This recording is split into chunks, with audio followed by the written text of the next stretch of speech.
everyone. Can I have your attention, please? Hi, I'm going to be introducing a very special youth leader, Joni Hollyfield. Joni has been a really active member of our Youth Advisory Committee, and she is the founder and president of two different businesses. One is Heart Smiles and one is Leading for Longevity, and both of these have a mission to help and heal Baltimore's youth. I haven't told Joni this, but she's actually kind of one of my heroes, and she's incredible. She is going to introduce the wide-angle youth video that we're going to be watching. She's also going to introduce the youth panel that will come after the video, and she's going to do a couple other things as well. So I'll let Joni take it away. Let's give her a hand. Hello. Can you guys hear me? Good afternoon. Thank you so much for that warm introduction, Tamar. Let me tell you guys something really quick that I was just kind of thinking about at my table. This morning when they were doing the introductions and they were reading the bios of Kristen and Tamar, I don't know them as that. And I was looking at faces and everybody seemed to be so impressed and, things were, just kind of like, wow, they had all these great accomplishments. Let me tell you how I know them. I know them as being actively involved in what we're doing in the field. You want to talk about getting your hands dirty? I witnessed these ladies get their hands dirty, and that was something that I wasn't expecting when I first got to the table. Because me, I don't know if you guys can tell just by looking at me, but I don't do the corporate thing too well. I don't do the, the fake, phony stuff. I'm there where the stuff really goes down, where it really happens. And, I'm one of those people that, if we're talking about youth and no youth is there, then I'm not even saying anything. You're not talking about what I'm doing. And these ladies, they made it so real that they even gave people who should be represented here, the people who are on the charts, they gave them a seat at the table. This is a letter from a disconnected youth who is actually locked up right now. And he's probably more excited about this day than you guys are, because he knows he's sitting in his cell right now. 23 and 1 is his sentence right now. So he only gets 1 hour out of his cell, but he's sitting in his cell right now, and I can just imagine what he's feeling because he knows that I'm about to read his letter to you all that he wrote just for today. And this is the real definition of giving people who we talk about and people who we make graphs about a voice. So I want to thank Tamar and Kristen personally just for doing that, because this isn't about me, it's not about the work that we do, but it's about the people that we serve. And those people are the youth. And they made it a point to make sure that we had young people represented here. This doesn't happen all the time, especially when you talk about, big institutions. It doesn't really happen. So kudos and thank you for that.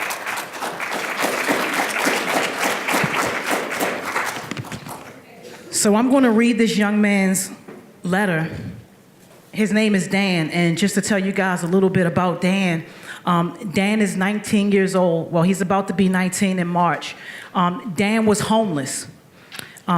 Dan was involved in criminal activity around drugs. Dan was doing a lot of things that Dan had no business doing. Dan received his GED. Dan wasn't the kind of kid that went to school and did everything the right way. Dan was one of those kind of kids who got mixed up with the wrong crowd, if you guys can relate to that. And then in the midst of him being mixed up with the wrong crowd, it ended him up in jail for attempted murder.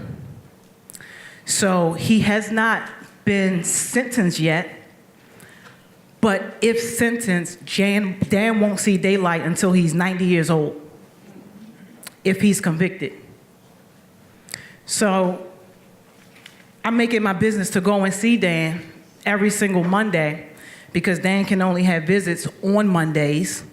And part of his 23 and 1, it gives him an extra 30 minutes to get out that cell if someone comes to visit him. So when I was talking to Dan about this event, I said, yeah, Dan, I got invited to this event, and we're talking about young people and talking about, this idea of disconnected. I think they need to hear from you, Dan. And I asked Dan to write me this letter, and Dan wrote this letter, and if you guys will bear with me, I'm going to read it as is. The adult in me wanted to change some of the words just a little bit and, kind of clean it up for you guys. But I'm going to give it to you guys just as Dan wanted you guys to have it, okay? So forgive me if I stumble just a little bit. Hey, Joni, I'm so thankful you gave me the opportunity to touch so many lives while I still have my freedom. You've been so helpful to me and others, and I pray Almighty God makes your palace enormous. But now, unfortunately, I've been indicted on false allegations and accusations, and I'm being housed at BCDC, 23-1 solitary confinement, better known as Towson Detention Center. I couldn't be more displeased with myself because knowing that this was not my intent. This incident, Joni, you always reminded me to keep good company, to help everyone without expecting anything in return, and most importantly, to honor, love, and respect my caretakers. My disobedience has landed me homelessness, without money, without a car, without job. But now my arrogance towards my mothers and others, even something as simple as be home by 10:30, has landed me loss of freedom. I have assurance from God, my attorney, my family, and supporters of being rightfully proven innocent of all these lies. I am down on myself. I hope that I am proven innocent. I know that I am sinking my mother's pockets from pain, questioning all the things that I did not partake in. Being in the midst of turning 20 state documents, all saying that I will be released at 90 if I am convicted. I want everyone who hears my message to really ask yourself, when was being spiteful put into style? When will you look in the mirror and really honestly step up to the plate and take action at your own home? Be a role model to your citizens, to your siblings, to think, just to be respectful and less opinionated of someone else and what they are doing. Don't talk unless you got anything good to say. Remember that phrase? It's an understatement. If you're not going to encourage, empower, or embark on someone else, then don't even associate yourself with them. Take time to listen. If it isn't encouraging you through your tough times, don't associate with it. If someone isn't empowering you to be a better person and to make better decisions each and every day, don't associate with them. If you run into transgression and your companies of you and yourself don't empower you to be better or to make a plan to get through obstacles, don't associate yourself with them. Empower. I know. I feel like I created this word. It's a feeling I get when I read Mark 10:17 through 30. Read it word for word, verses of the Bible. I feel like I was nothing. I feel like I'm finally finding myself. Great possessions of this world mean nothing. Wanting, needing, desiring, and dreaming of only these possessions, and I tell you, on my face, I'm short of breath every time. Now I realize what really matters. What matters in life is my deeds, my actions, my thoughts, and who I can empower through this message. Forgive me if that word is not even a word, but I feel like saying it. My final empowerment on you, my beautiful, young, inspiring future role models, is your works on this earth will justify your comprehending faith with actions and honesty. Thinking so you can also become a friend to God. Your first association was with Him anyway.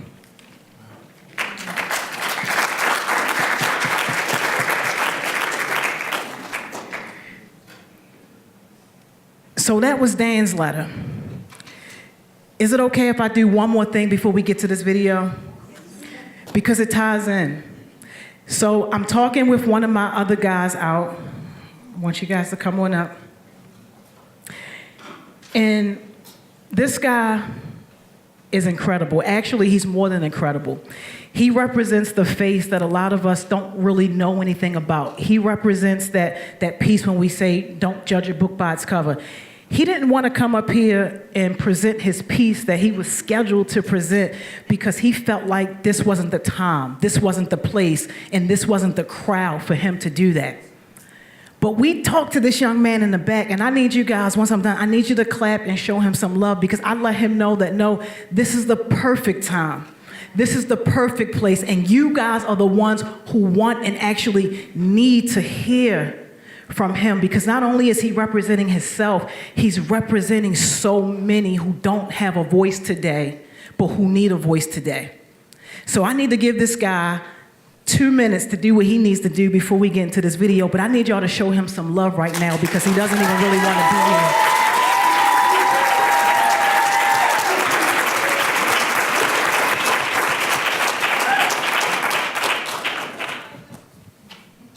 Hello, everybody. My name is Isaac Wilson. I'm a senior at Frederick Douglass High School. A little bit about me. My mother is Haitian. She came straight from Haiti when she was 15 years old to this country on a boat.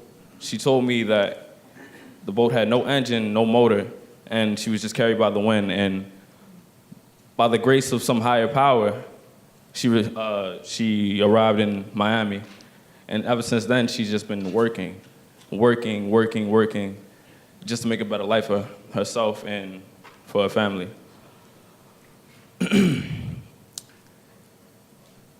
So I have a poem for you guys.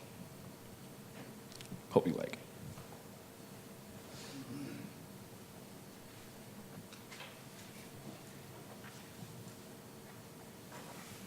We are told to pledge to a flag for what it entails. But if I'm being honest, that's free dumb as hell. The system was created and the system works well. White man in the office, black man in a cell. They out here incriminating color, incriminating cousins. They will gun down your brother in cold blood, then compensate your mother. Maybe we'd be good if we don't give them any trouble. That was wrong. Take a look at Terrence Crutcher. Hands in the air, bullets in him in the back. When you black in America, you know you gotta suffer. Thank you.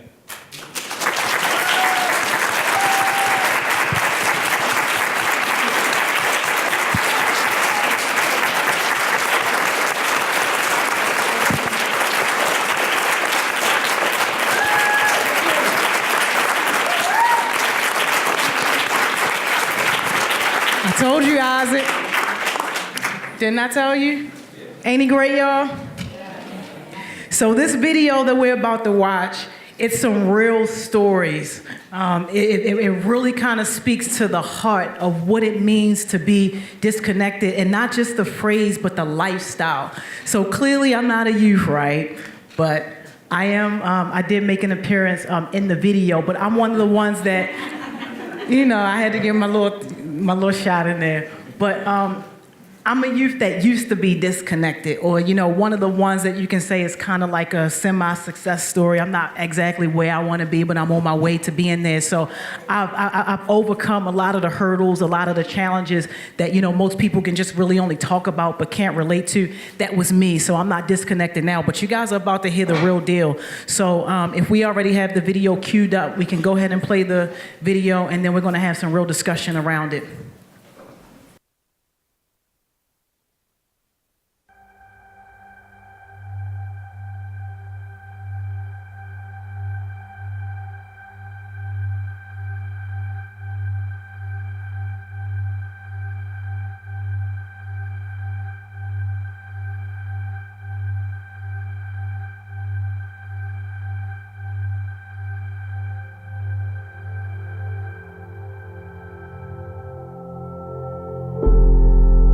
Disconnection is a process that unfolds over time. For many youth, it is driven by poverty, trauma exposure, and a lack of positive adult supports.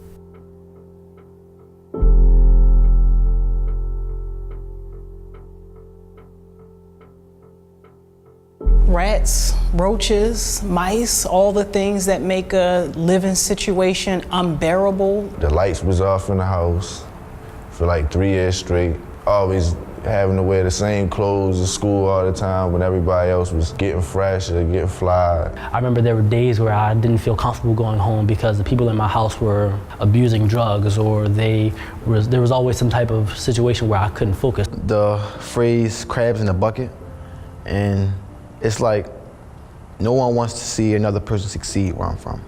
I just felt unwanted, like I was not welcome at all in the house I was in, the school I was in, the city. I felt like I was just unwelcome, totally, just all around. When I was in middle school, I actually lost my father at the age of 13. Not being able to find a way to see who to talk to. It felt at times where I was just like, maybe I shouldn't keep trying, maybe I should just quit. I saw people get raped. I saw dead bodies, any and everything imaginable that a kid should just not be able to see. I saw that at a young age, and I don't even know how I processed it.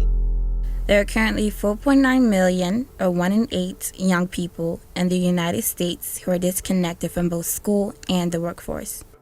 When we talk about disconnected youth, you associate with youth who aren't taking pathways that are typical for youth in modern society. You're taking some alternative method that's not related to your development, but is related to your survival and your needs day to day. You had to do what you had to do to get by.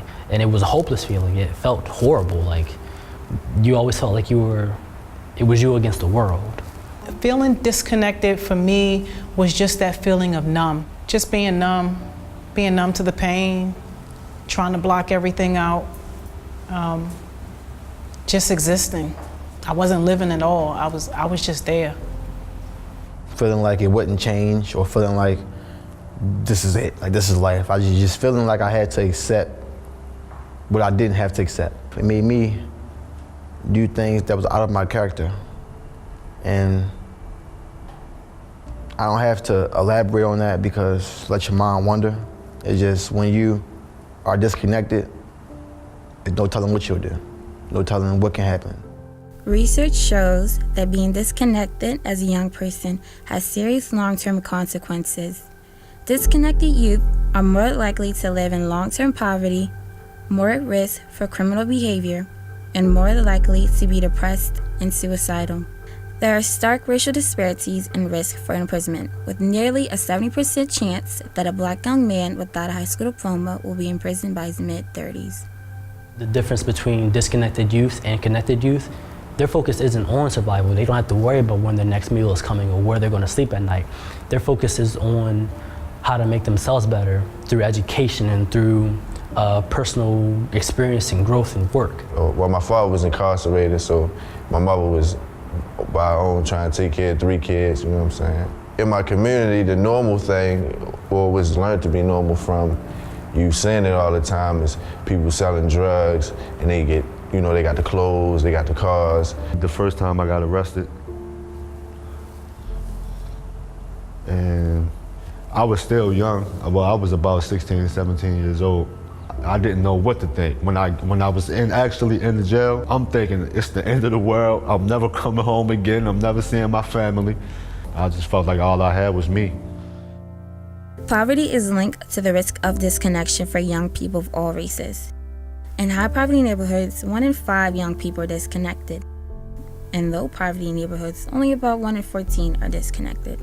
Every year, almost 2 million young people experience at least one night of homelessness. Young people who have experienced homelessness are 87% more likely than their peers to stop going to school.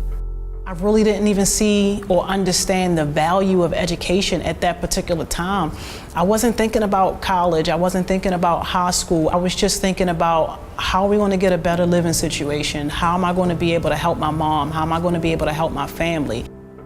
The stuff that I was focusing on at first, school and all that stuff, it really didn't matter no more. Not because I didn't know the work, but because I didn't want to do it. It was like, to me, it was in the way. Like, I ain't making no money going to school. I think I was 4.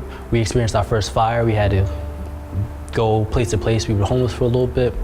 Throughout the course of my life, I have survived 3 different fires. I think I ended up failing the first grade because I just was not regularly participating in school, and when I was there, I didn't understand the purpose of it. But coming from a situation where I was surviving, as long as I'm eating, it doesn't really matter. If given the right tools to reconnect, youth who are disconnected have the capacity to thrive. Society saves over $700,000 across the lifetime of every 20-year-old who is permanently reconnected to school or employment. Opportunity Youth represents enormous potential. I'm at a point where it's like, I really don't know what I want to do long run, but I do know that that lifestyle is something that I'm not trying to go back to. So my probation officer, she had recommended that I do the Strive, because I just kept telling her I was trying to find a job, couldn't find a job. Like, you should do the Strive Future Leader program.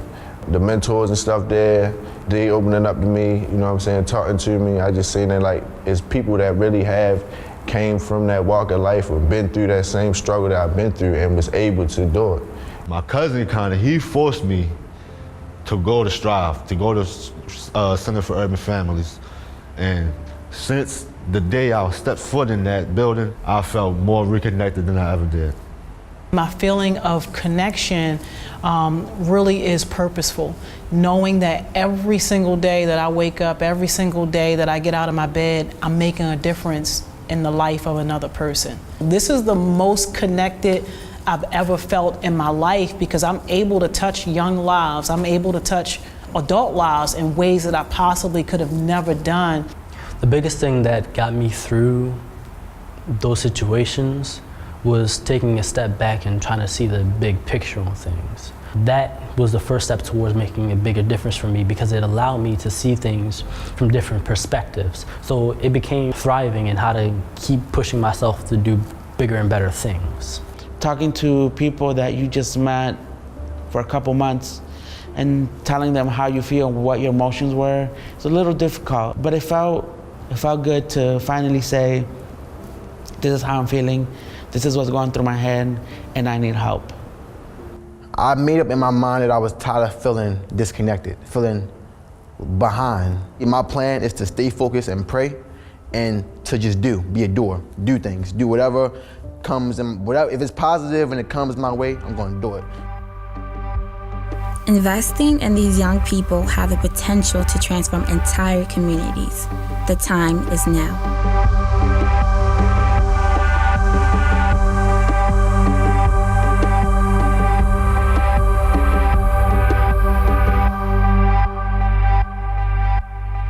Some of those rock stars. Come on, panel. Sydney, Andra, Kavon, Craig. Come on, y'all.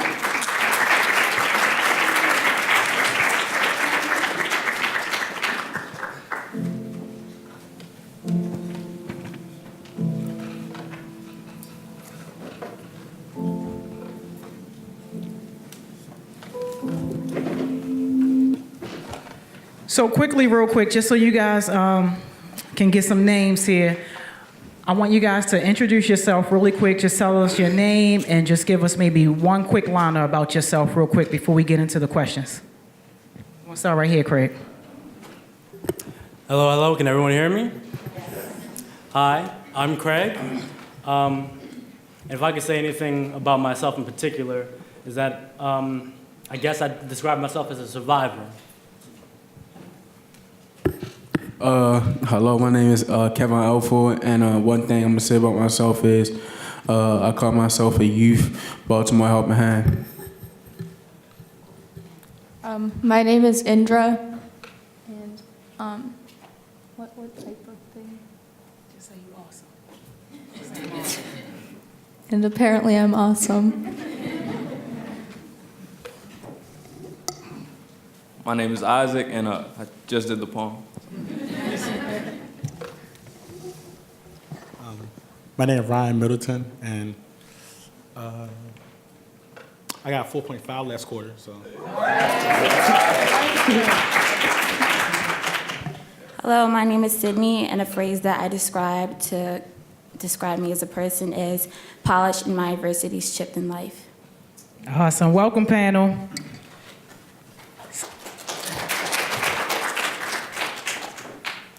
I'm missing somebody. Miss Trina calling me out. Who I'm missing? Kiana? Who's that? You try to get it. You know what? Come on up here. I got a seat for you right here. He tried to get away, y'all.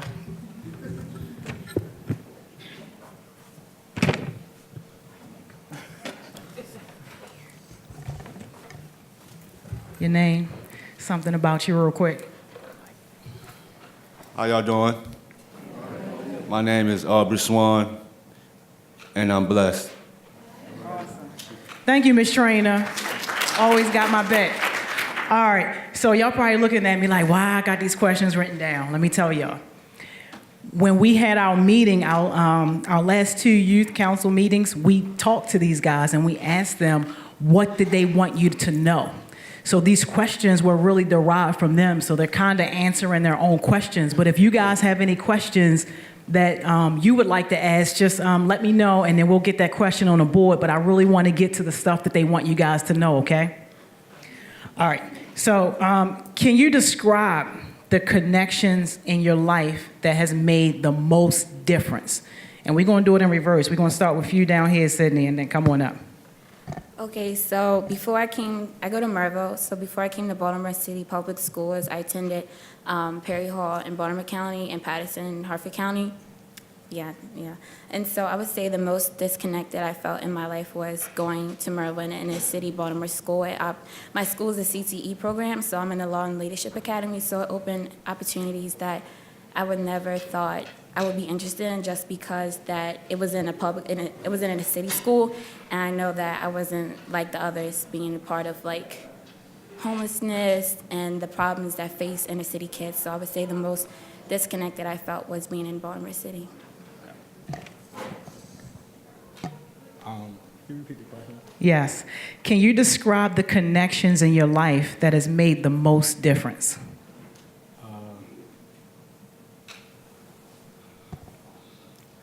I'm gonna say when I was 13 going on 14, I got put into foster care, and I got like shipped out to like Hartford County, and Hartford County is kind of racist sometimes. It depends on what part you live in, and like out there, I learned like a different way. Like I became like really disconnected because I didn't like talking to people. People kind of scared me, you know, and I got real disconnected. Then I moved to PG County, which is like total opposite. So really big black, like, so like, there's a lot of good black people there. Let me say it like that.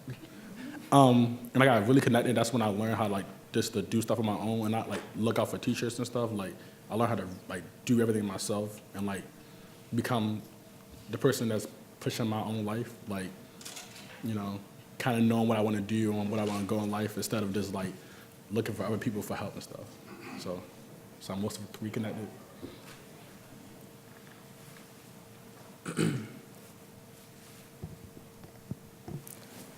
I would say that teachers. I'm the type of person, I'm like a really laid back type person. I don't have like a giant personality. But you know, like getting the recognition from teachers is like what landed me in this seat. I have a teacher, I have a 10th grade. And when I was a junior, he came and he was like, yeah, you should join this program. It's called The Intersection.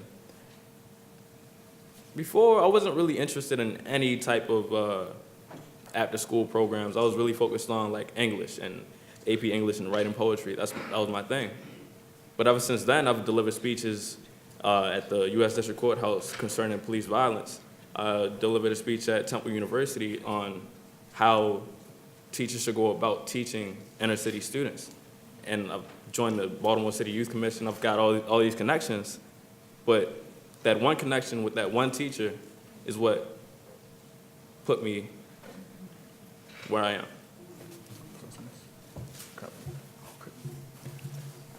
am. I think the connection that matters most to me is seeing my sister do well, because right now she's a senior and she's applying to colleges and everything, and ever since she went into high school and I went after her, I kind of like seeing what she was doing kind of made me know what I wanted to do. And also another one is I'm in the intersection with Isaac too, and that was like the first like after school program that I joined, and that really opened doors for me.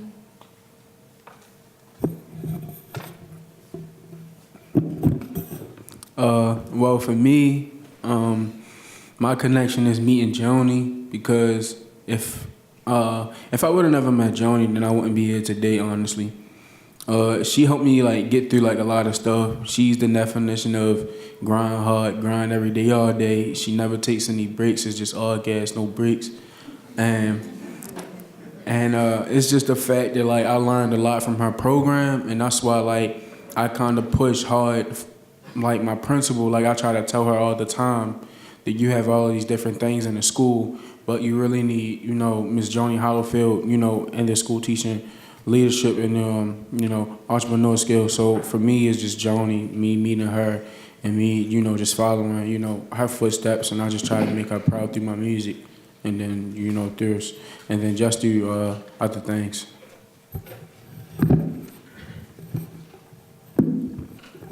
So growing up, one thing I was always told is that it takes a village to raise a child. And so to answer your question, there is no one specific person that I can think of off the top of my head who has influenced me more than anything.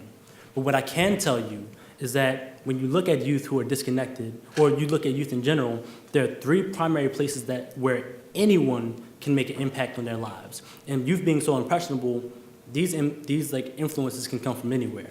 And if we spoke earlier, you know that one of my belief is that some of the three primary places are school, your community, and at the workplace. And so throughout my experience, being in these three environments, what inspired me the most and what helped me push myself forward was being able to look at people around me who wanted better for themselves and who wanted to do more with their lives. And so that helped me to put myself into a mindset where I wasn't just surviving day to day, where I wasn't just doing what I needed to do to make sure I had a bed to sleep in or I had food to eat, but it made me want to look into the future and see what there could be for myself. And having those people around me in those environments that wanted better or who were doing better was what pushed me to want to do more and to re-engage with the world around me.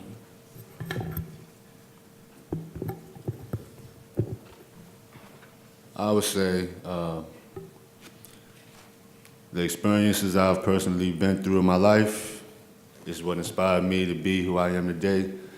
It's not a specific person, I would say, but as Isaac was saying, I would agree with teachers, because in high school I was kind of a class clown. I was always getting in trouble, but it was this one teacher that always just stayed on my back. She always made sure I was getting out of trouble. Like, if I was to get in trouble in school, I wouldn't even get suspended no more. They would just send me straight to her.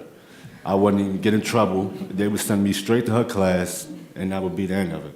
But other than that, I would just say what I've been through in my life and just seeing people in worse positions than what I'm in, and they don't have not one negative bone in their body. They still smile. They're still positive every day. Even the homeless people on the street that's just blessed to even be alive.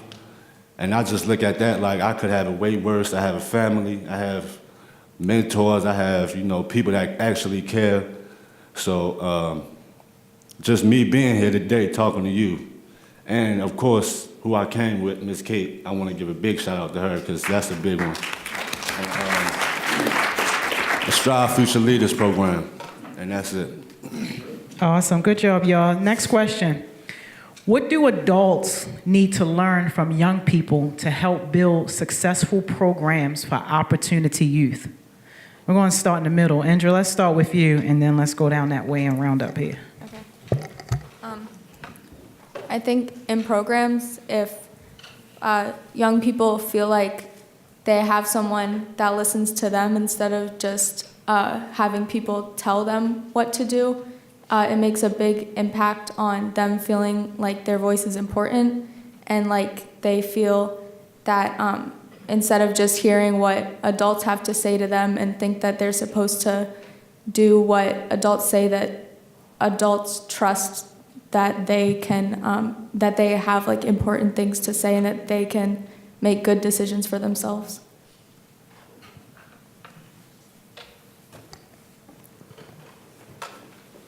I would say they would need to understand the nature of humans in general.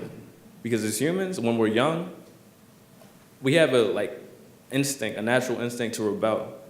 So to not, like kind of what she was saying, Andrew was saying, to not tell them what to do and not be that authoritative figure, but to build them up. Because if you, at a young age, if you constantly keep reacting to the rebelliousness of a child, that child, it's gonna be harder for them to move past it, because it's a issue that is stressed way more than it needs to be.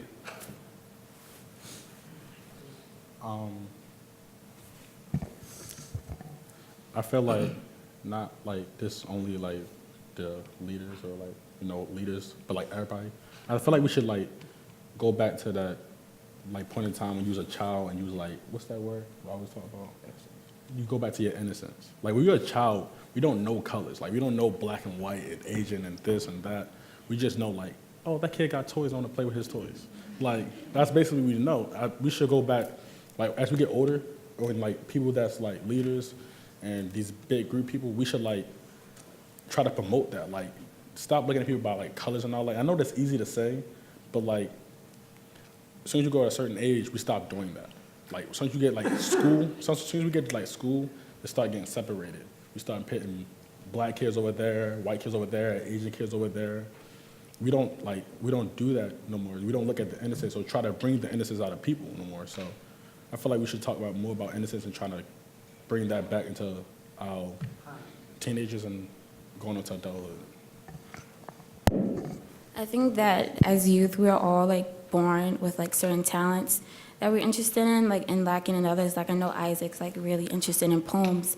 I'm interested into liberal arts and psychology and all that. So I think if adults can realize and access what we are interested in and then go on building programs that can support our interests and careers that we want to do in life, I think that can help us connect an opportunity youth that don't know how to express their interests into certain fields of the workforce, if that makes sense. Yeah. I would just say, as an adult in the program, I think they should just learn to listen a little more.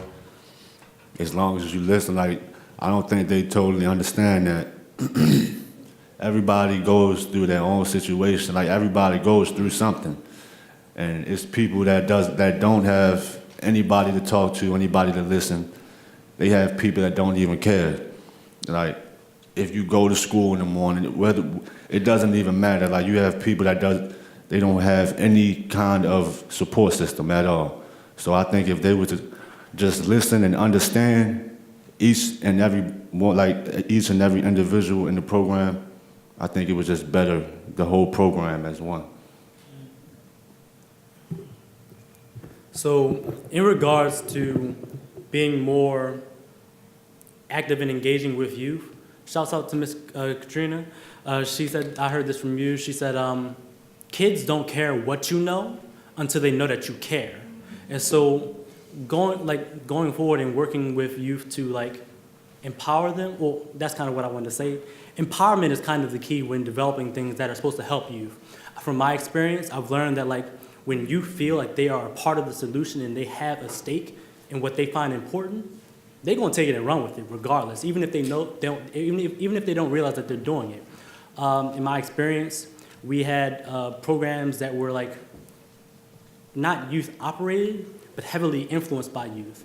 And when you feel that they have the power to make a difference, it's systemic, it's infectious, it goes everywhere. And so what I kind of want to say is that when you're looking to make an impact on youth, first and foremost, they have to know that you care.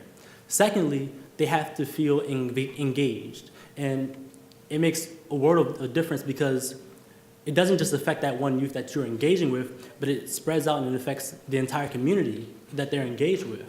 And it makes all the difference in regards to how youth go about their everyday life when they feel empowered. Sorry. Can you repeat the question? What do adults need to learn from young people to help build successful programs for opportunity youth? Oh, honestly, just have a heart. Like, me personally, I understand everybody goes through things, but I was explaining this, during our breakout session. As God say, we are all his children, and, we are all family. So it doesn't matter, the skin of our color or our race or our language, but we all need to come together and get through things together. So, just have a heart and just like everyone was saying, just listen to what we have to say, because even though we don't know everything sometimes, nobody knows everything, so we gotta all just help each other out and all just come as one. Awesome. How are we on time? We got, okay. All right. Okay. So we're running a little short on time. We do have a few more questions, but what I would like to do, if this is okay with you guys, I want for you all to speak to this audience and tell them something that you want them to know from you. Is that all right? Okay, cool. Let's start down there. You not ready? All right, come on. Yeah, you go first. Okay.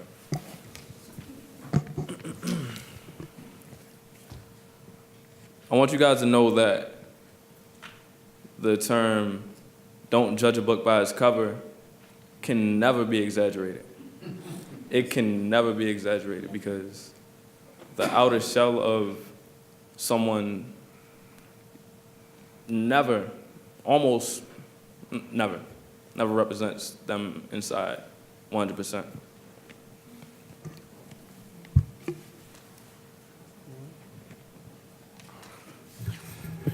Everybody's scared. I'll go.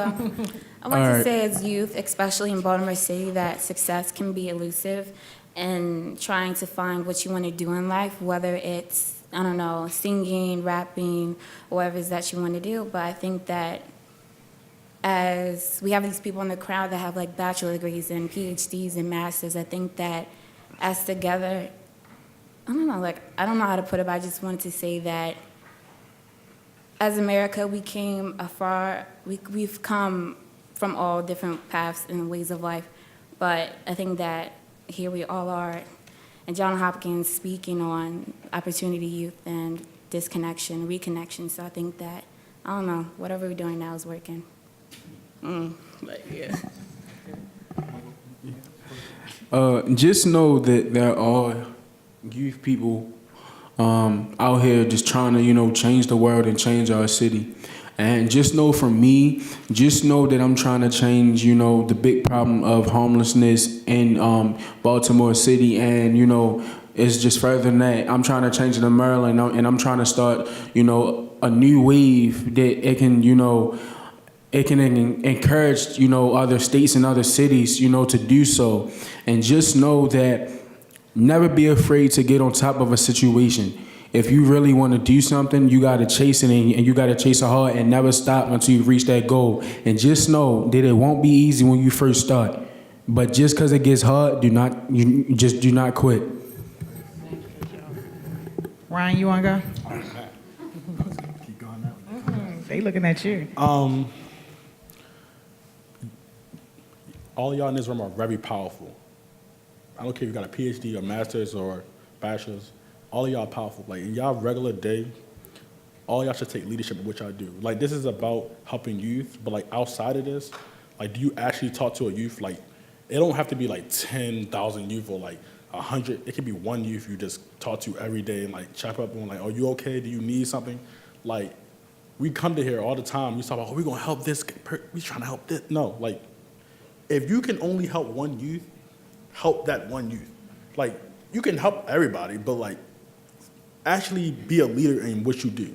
In everybody, different worlds and everything we're gonna do, when we leave here, try to help at least somebody. A youth or a person just help somebody. But yeah. So I kind of want to reiterate the point I was saying earlier. It was two things. I'm kind of losing my train of thought on the second thing. But the first was that, just a reminder that, kind of building on what you were saying, youth don't particularly care what you know until that they know that you care. And so when you want to make a difference in a youth's life, it starts with yourself. And so when you provide an opportunity for the youth to further themselves and engage in themselves and do better for themselves, it makes all the difference in the world. And it can be that critical change from the youth just surviving to the youth doing what they feel they can do to look into the future and want to thrive.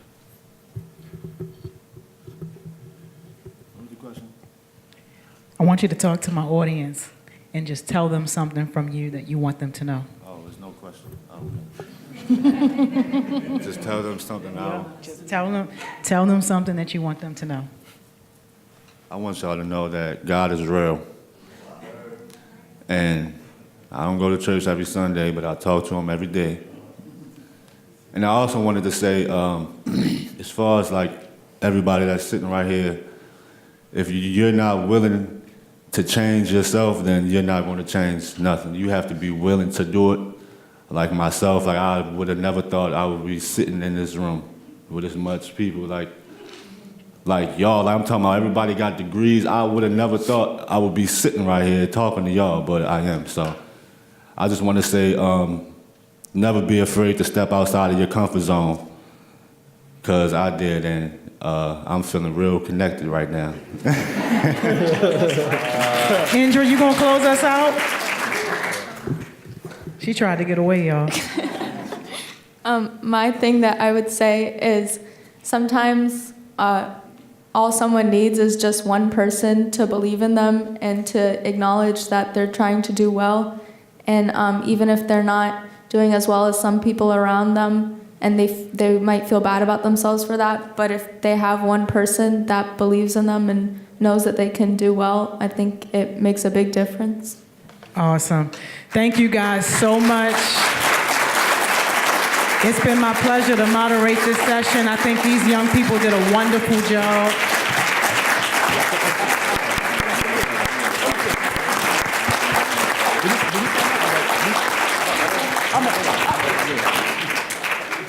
Thank you all.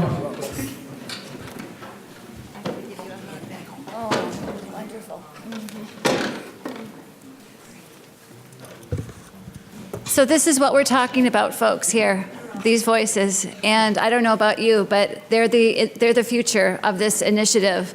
And we can't move forward without listening to them. So this alone was so motivational and inspiring for us. So thank you guys so much. And can you believe some of them were so nervous? They didn't want to come. And I said, no, you're the experts. And this was definitely the case.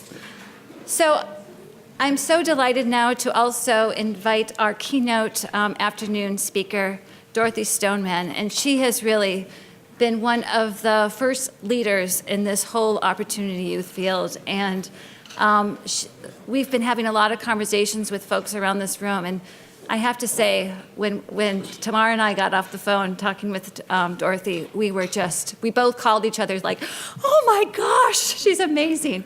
And she really is. So just to let you know a little bit about Dorothy, she's the founder and former CEO of Youth Build USA, which is responsible for creating 260 Youth Build programs in the United States and 80 in 21 other countries.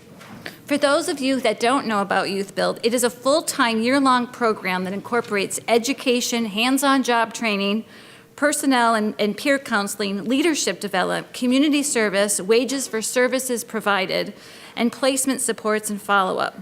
18 independent evaluations have documented its success. Dorothy is also the recipient of several honorable awards, including the MacArthur Genius Fellowship in 1996, the John Gardner Leadership Award in the year 2000, the Skoll Award for Social Entrepreneurship, the Harvard Call to Service Award, and America's Promise Award. In 2013, she was also invited to speak on the Mall at the 50th anniversary of the March on Washington for Freedom and Justice. Dorothy is currently the senior advisor to the National Council of Young Leaders, that is building Opportunity Youth as a new grassroots movement of low-income young adults determined to end poverty and injustice in America. Please join me in welcoming Dorothy.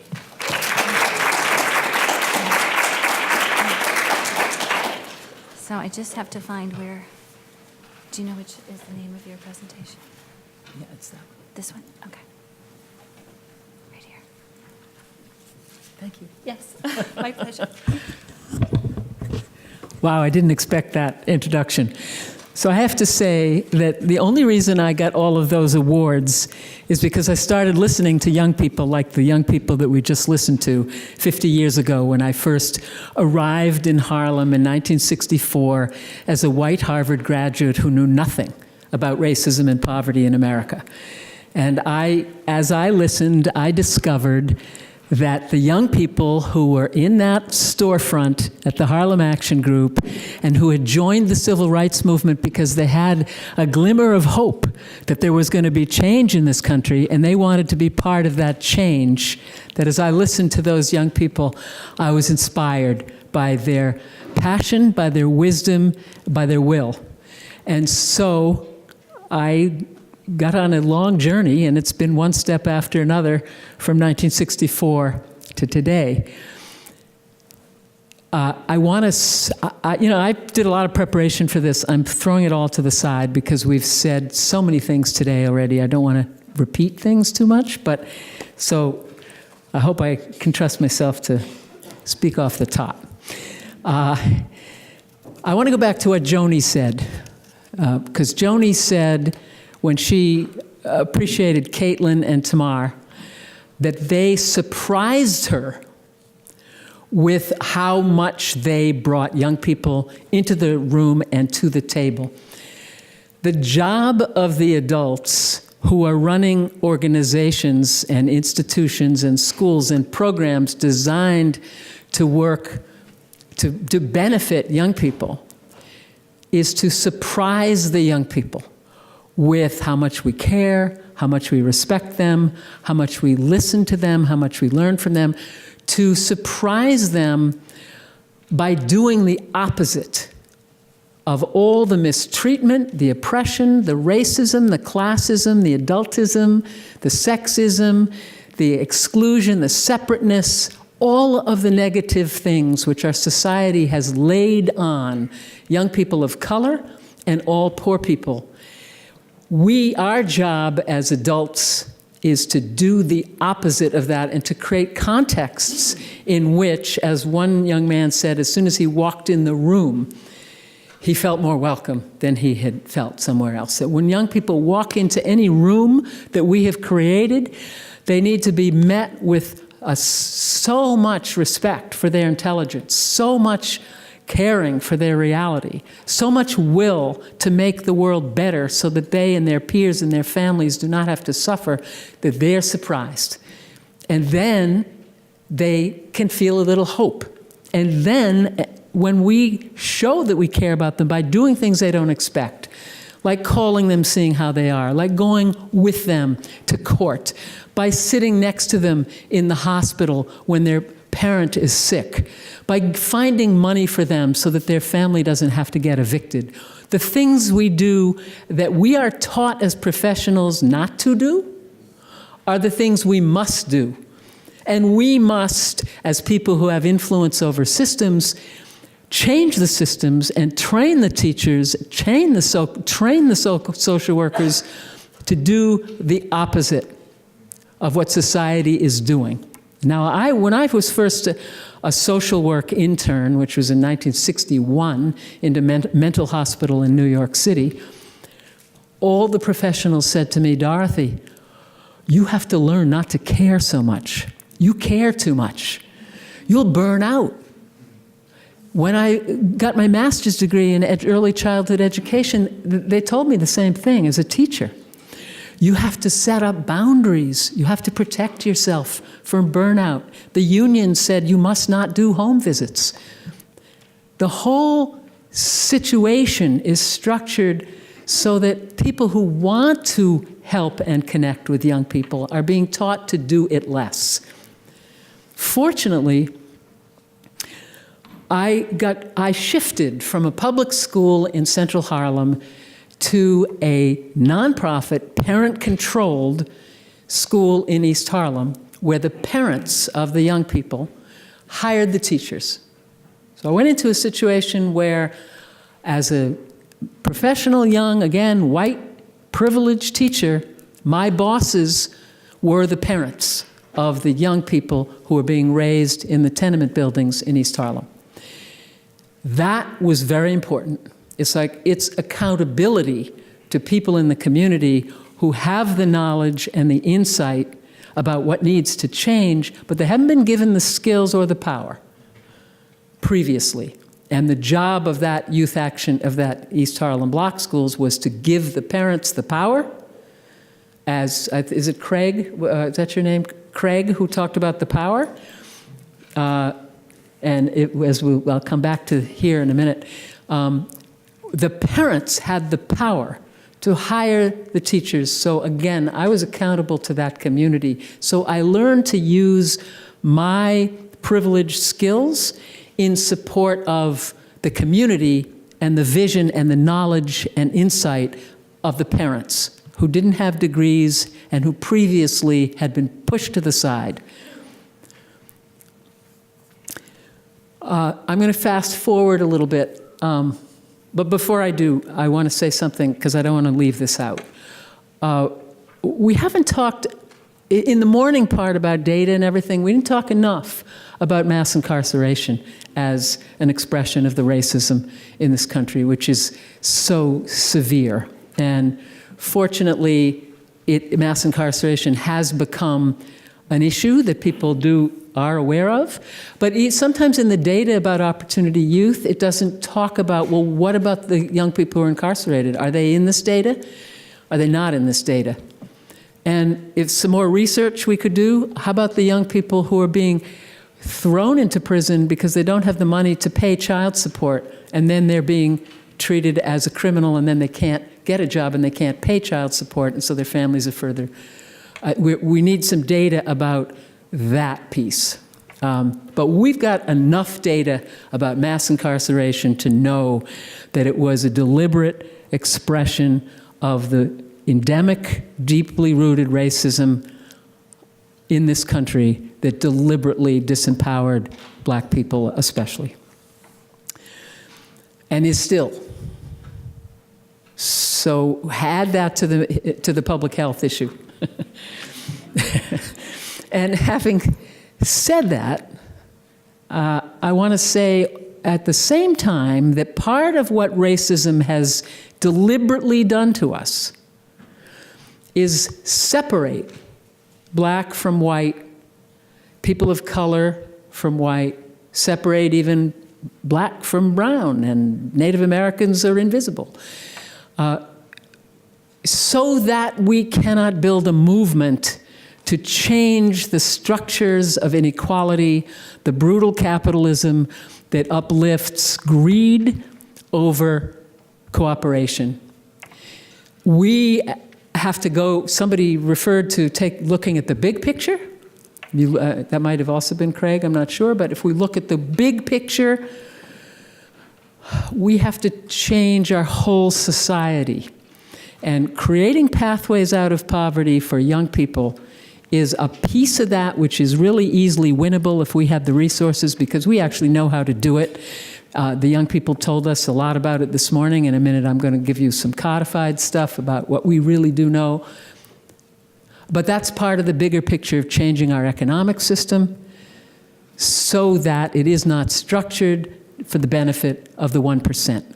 And Thaddeus referred this morning to the fact that this tax bill that they're rushing through Congress is going to make things much worse. This is the most disastrous piece of legislation I have seen in 50 years. I hope everybody in this room is doing everything in your power to, if not block it, be ready to reverse it, because there's a real struggle. There's a serious struggle for the future of our people and our well-being and our democracy. And what we're talking about here is an important piece of that. So let me step back for a second and go to this. I want to say that one of the jobs of the professionals who are listening to the young people, and that we don't exercise enough, is when we listen to them, to capture what they're saying and translate it into policy.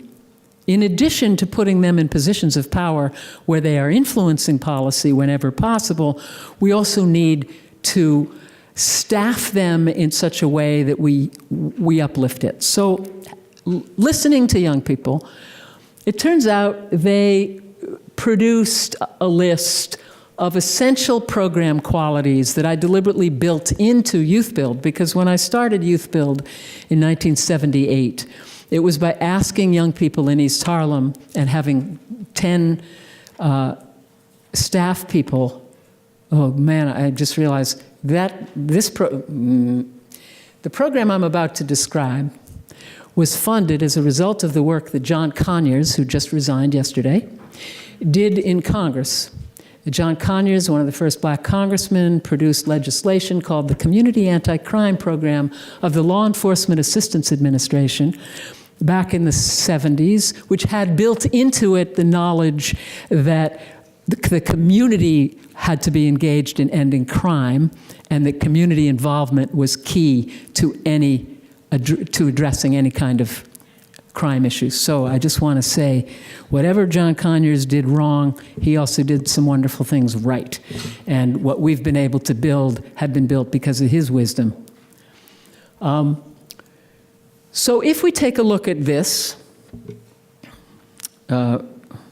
which is just the first list of what the young people said they needed in any program.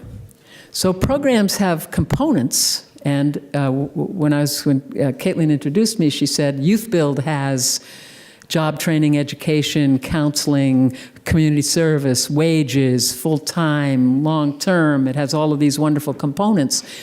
But those components could fail miserably if they weren't delivered with qualities that reflect what the young people have just told us, and additional, if they had more time, they would have given us more.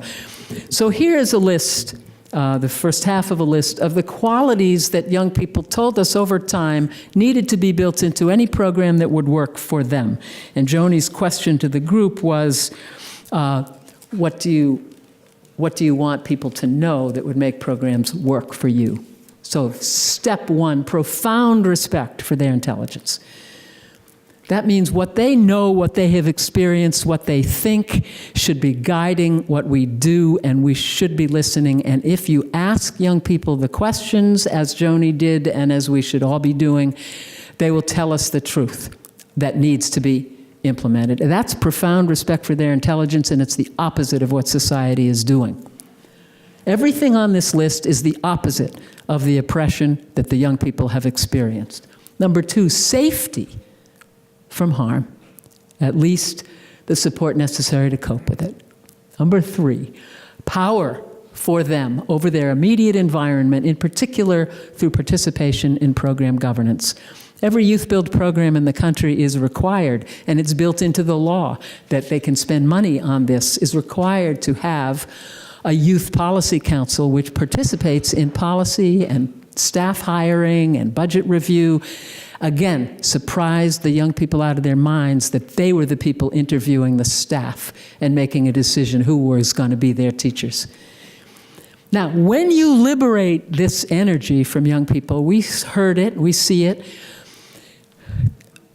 People who have experienced poverty, when they rise above it in the way that Joni was describing, that she's a former opportunity youth, she's ready to make change, they have the deepest passion for changing the conditions of injustice that they have witnessed. They have seen things that no human being should ever seen. They've experienced it, and so they want to mobilize into being a force for good that will change this. And what I want to say to all of us is that we have an obligation to create that movement, that force for good, to support young people in playing that role, but to play it with them as partners and eliminate injustice, racism, and poverty in this country.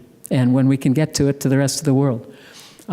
Maybe I shouldn't put that second. Maybe it all starts at once, but I may be behind. So power, meaningful and important work of value to the community First thing the young people in East Harlem said to me was, we want to help our community, but we don't want to just pick up trash on the street because the next day it's going to be there again. We want to build something substantial, meaningful, tangible that nobody can ever destroy. They can't take it away from us. So we want to rebuild all the abandoned buildings in this community and create something permanent that we can look at to our children and our grandchildren and say, I built that, and where we get skills to do it. And of course, they need to be paid for doing that, right? Real patient caring for their development, we've heard about that today, but it goes on and on. I mean, there's a transformational process that happens quickly when young people wake up to who they are and the fact that there's hope and somebody cares. But then there's a long process of struggling with some of the stuff that they have inherited from society. And we got to stick with them over the long haul. One thing, now, teaching of skills, that's obvious, preparing for college and careers, consistently positive values communicated and practiced. They need to see, they think adults are corrupt, right? They think the political system is corrupt. They think all we care about is money. They sometimes think that the nonprofits only care about getting the grants. We have got to embody integrity, embody a true, generous spirit and commitment to everyone's well-being so that the young people see, oh my God, there are people out there that I would like to be like. There are people out there who can be trusted. It's not just whether they care about me, it's whether I can trust them to be there for the long haul in the right way. That's communicated and practiced. One of the things we did in Youth Build, and I had videos set up for you, but we weren't able to connect them, is the young people say a daily pledge in which they write their pledge and then they say their pledge about how they're committed to the world and to each other and how they're going to be kind and good and take responsibility, whatever they put together. It helps to have a pledge you say every day. Helps to build it in. A firm and loving challenge to stop self-destructive behavior and change negative attitudes. You know, there's external oppression that's built into our society, and then it results in an internalized oppression, where people internalize a kind of hopelessness, a kind of despair, a kind of, I'm not going to put out the effort because it's not going to do me any good, I've given up, the heck with it. LaShawn said reflected it a little bit this morning. We said, okay, they think that of me, well, that's it, you know. So the self-destructive behavior that is based on internalized oppression has to be challenged. It's challenged best when it comes from people who have a similar background, who've overcome the same challenges and who can say, you know, I'm not going to leave you stuck in this. You've got to rise to this challenge, and here's how to do it. You know, when we were building Youth Build in its first years, we were replicating in Boston, and the Cape Verdean construction manager, David Lopes, said to me, Dorothy, this love is good. LaShawn's smiling because he's Cape Verdean. Right. David Lopes said, all this love stuff is great, but it isn't working because the young people are coming with such despair and so many bad habits of having given up. I need them to build a building on time. With the right practices. So I got to snap them out of this self-destructive disengagement. So I got to create something that will do that. So he created a 1-month orientation called Mental Toughness. He said, they got to have mental toughness, which Elijah implemented in East Harlem right, when he ran the Youth Build program there. And it worked so well as a contradiction to the internalized depression that the young people had settled for, that it spread across the country. In every research of Youth Build, the researchers always said, what's this mental toughness that everybody talks about? So that was, now, family-like support and appreciation from peers and adults.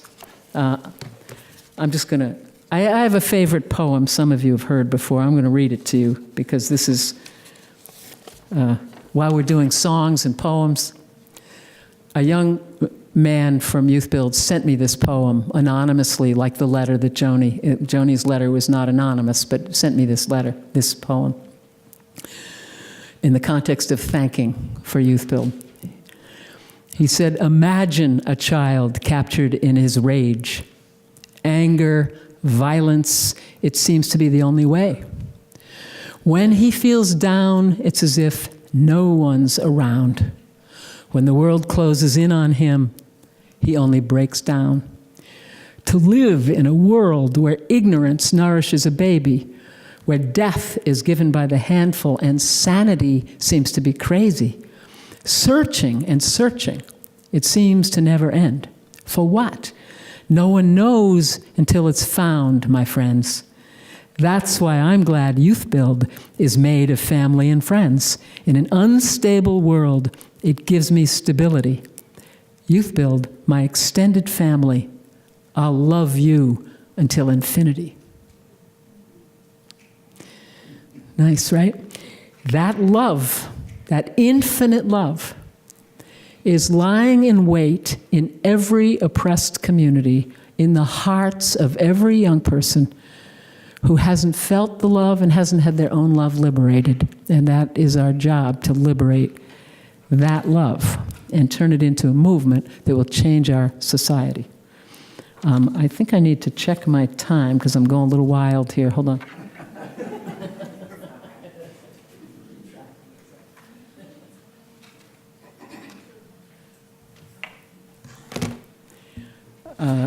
I think first I need to go to the next page of this list. Oh, I ruined it. Okay, so the next ones. Going quickly, all of these. An understanding of the proud and unique history of their own and each other's cultural groups. People are not getting that in school. It matters. Heightened awareness of the present-day world. Clear path, access to financial resources. You know, in Youth Build, we've distributed $1 million over the last 10 years to individual young people who faced a financial crisis that they didn't have a family who could help them out of. So they get a gift to do that. We need to have financial resources. Now this one, concern and action from the sponsoring agency about changing the conditions. This is again about trust. If the young people don't see that the organizations that they're joining are committed to the big picture, if they think they're just committed to getting their salaries, they're going to disengage on some level. So this is just sort of orchestrating some of that. Now, I just was given a 5-minute warning, so I'm going to move fast to 3 other things. 1. There are 43 million poor people in America. 43 million people could build the political will to get the investment in our communities that are needed. But we're divided.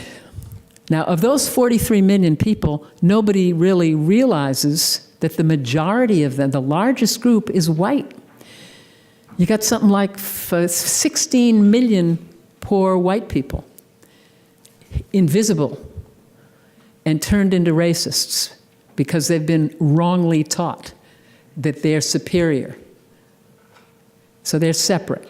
Then you've got about 12 million low-income Latinos, 10 million African Americans, and about 1 million Asians and about 500,000 Native Americans, even though the percentages are the reverse, as we saw earlier. The disproportionate poverty and the disproportionate oppression of Black and Native Americans is the worst. But let's face it, if you've got 14 or 18 million poor whites, let's get them into this struggle to create economic well-being for all human beings in this society, because we need all 43 million to be united. And I personally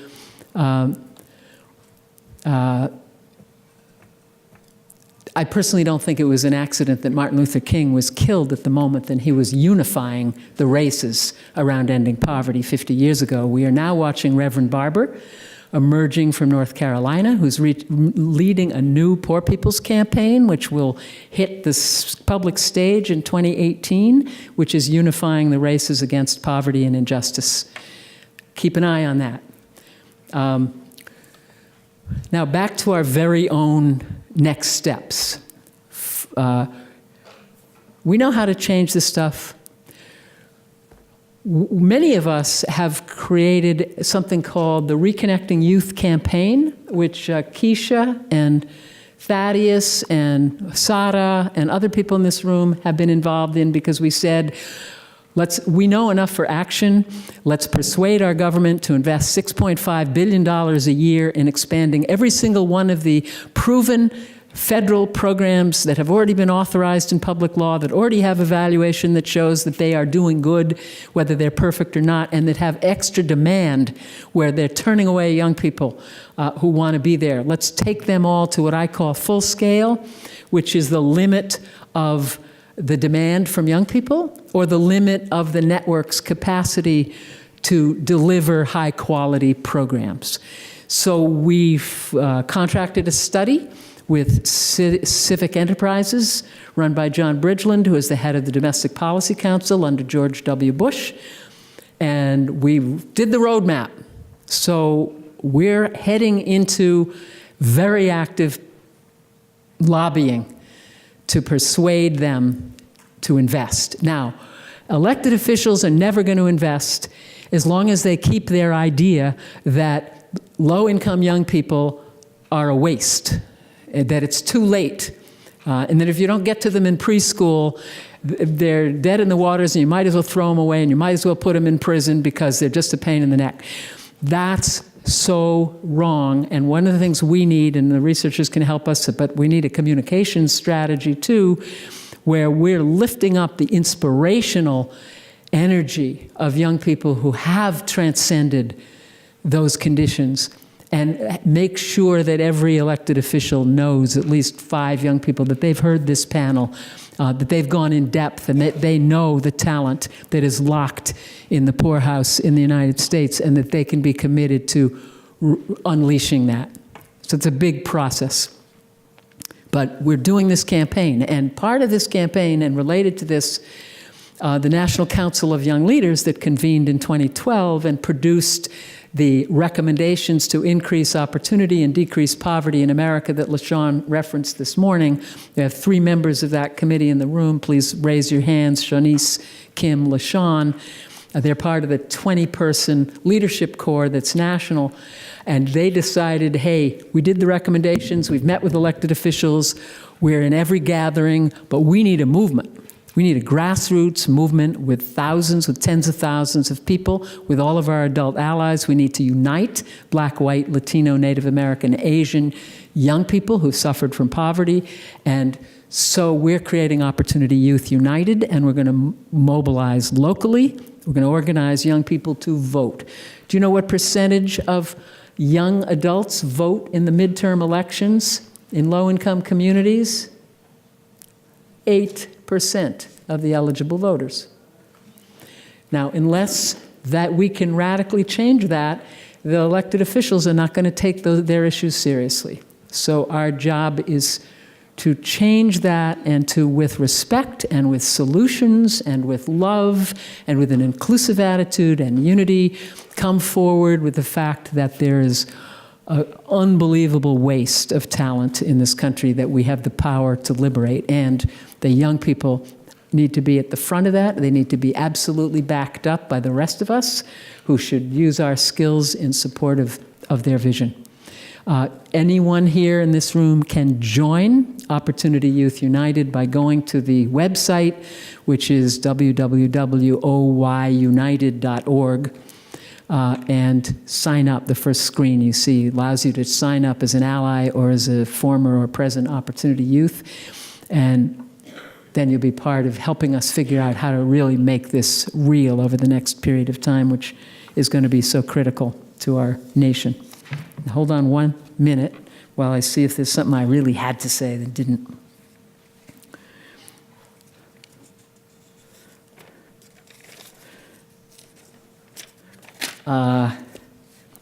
I'm not going to say this, but I know. Okay. I'm going to end with one more letter from a young person and one more paragraph from me. Okay, letter from a young person. This is Carmen Williams, because I think it's important. You heard a lot about the nature of disconnection, so let's just hear something about the nature of reconnection. And I did Youth Build for 38 years, but all the other programs have stories like this, so I'm not trying to promote Youth Build here. I just happen to know Youth Build, and I personally know hundreds of graduates. So Carmen Williams wrote me this letter. Being a young woman from the streets of Philadelphia, I never thought I would achieve anything. Drug and alcohol abuse to cope with wasn't anything compared to the sexual, mental, physical, and emotional abuse I also experienced.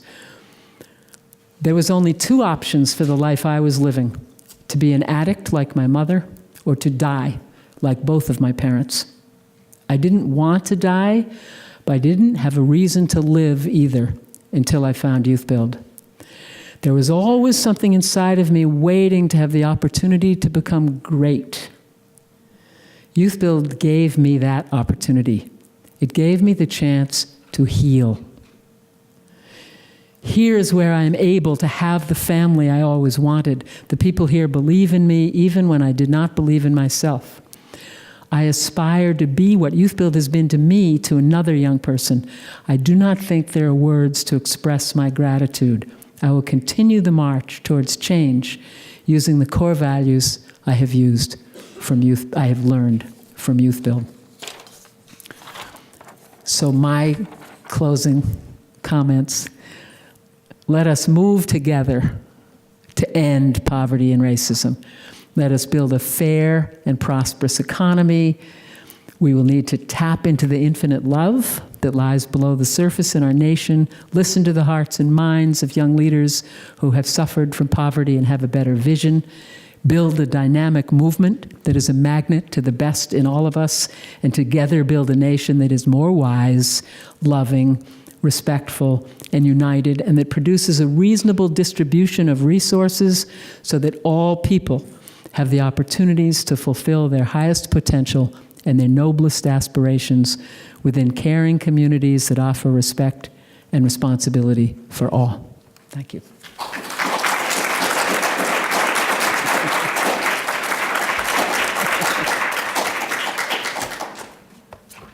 You're welcome. Sorry I didn't get my videos up. Thank you, Dorothy. So as you can see, that work really illustrates some of the amazing successes that we can have when we listen to youth. And Dorothy started also to highlight some of the cutting-edge strategies and initiatives that are happening in this country, which is a great segue into our afternoon panel, where we're going to really talk about how can we foster connections with and among youth. So I'm going to now introduce Monique Miles, who will moderate our afternoon panel. And Monique is an expert on opportunity youth, education, and policy. We're very glad she can be here with us today. She has a master's degree in education, policy, and management from Harvard. She is the director of the Opportunity Youth Incentive Fund and the deputy director of the Aspen Forum for Community Solutions at the Aspen Institute. Before that, she was director of post-secondary education achievement at the National Youth Employment Coalition. There's lots more I could say about her, but I'm going to stop there and let her introduce the panel.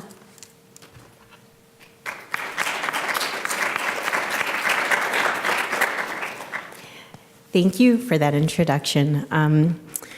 It's such an honor to be here today. And actually where I want to start is exactly where Dorothy left off.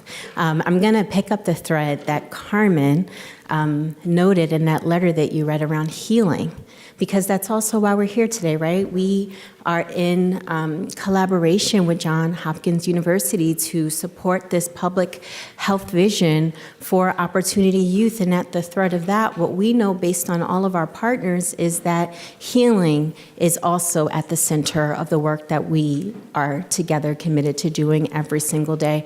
So I loved that part of Carmen's message, Dorothy, included that particular thread, because when we talk about programs, high quality functioning programs, that thread connects what we know programs do particularly well. So I'm going to transition in a moment to introduce our panel, but before I do, I'm looking around the room, and I got to take into account the fact that all of us just recently ate lunch, that we, after eating lunch, heard this wonderful and compelling discussion from young leaders locally in Baltimore, and then we heard from Dorothy. But what I want to do, because we're about to have a lively conversation, is invite you all to join me. I'm going to ask you all to stand up. And we're going to have a little bit of fun, because I'm going to ask you to be a little bit silly. What I need you to do is pull out your chair, just make a little bit of space for yourself. And then I need you to follow after me. We're about to do the Macarena. It's going to take us all of 30 seconds, but it's going to give us the energy we need to carry us through the next section of the day. And I'm going to warn you, I don't actually really know the Macarena, so I may not even get this right, but here we go. Ready?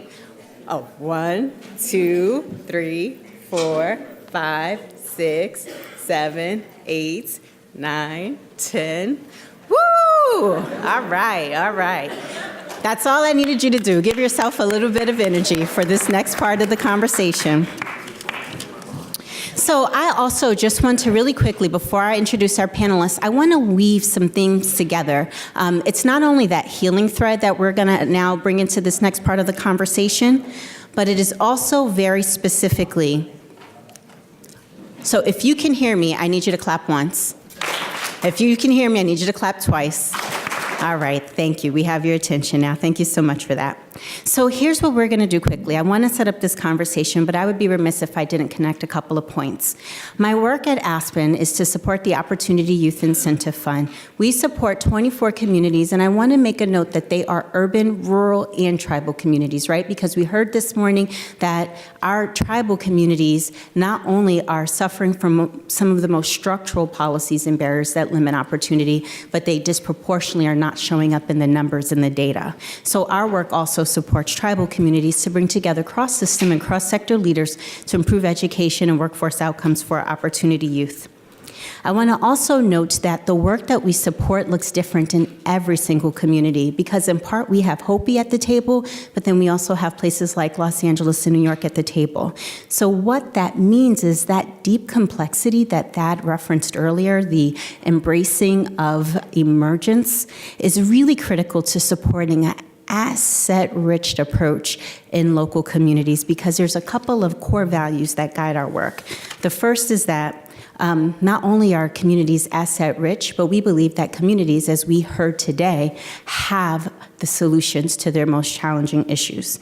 The second thing that we also heard this morning, the youth are not disconnected. The systems are connected. We also believe, and I have to also pull this thread into this conversation, that our systems have inequality baked into them. Our systems also have injustice baked into them. And so when we start talking about programs, policies, and practices that we know are effective, they meet that truth and that reality head on. So they are not only committed to being just and to being equitable, but they take a race and gender lens to ensure that they are getting to better outcomes. We'll hear about more of that in a moment. But the final couple of points I'll say about our national work is that we say all the time, nothing about us without us. So we have heard this all day long, youth at the center. Our work supports youth at the center of problem identification and solution design.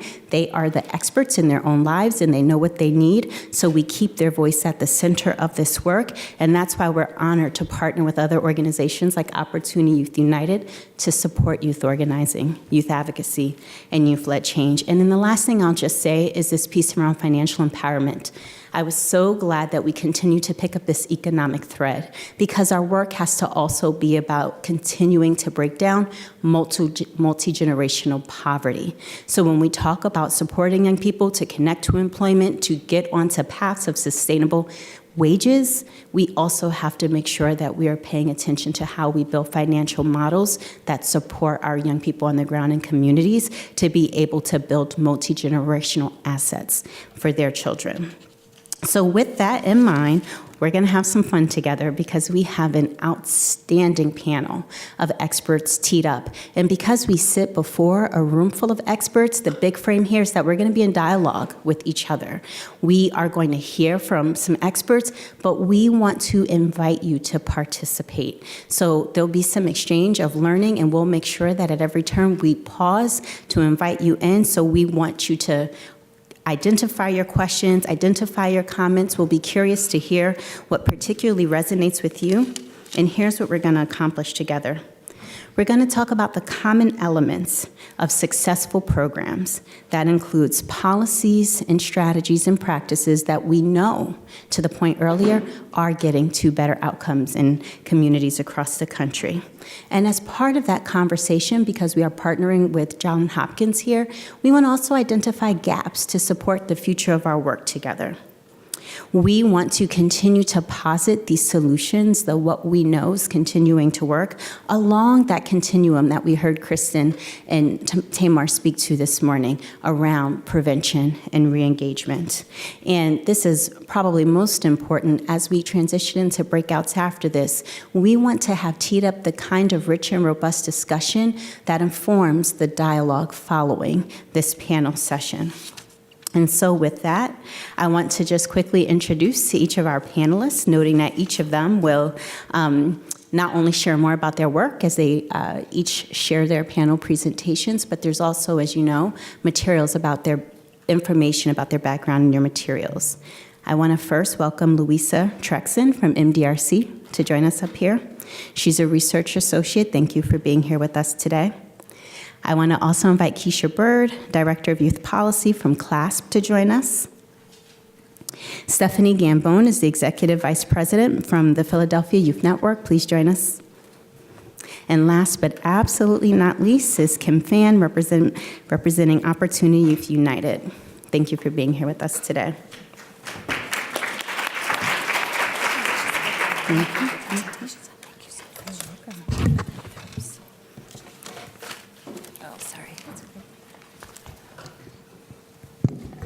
So just quickly, roadmap. We're going to start national, we're going to go local, and we're going to ensure, because of our commitment to how we approach this work, we are integrating this youth leader experience throughout our dialogue here today. And with that, a roadmap, we want to begin with you, Louisa.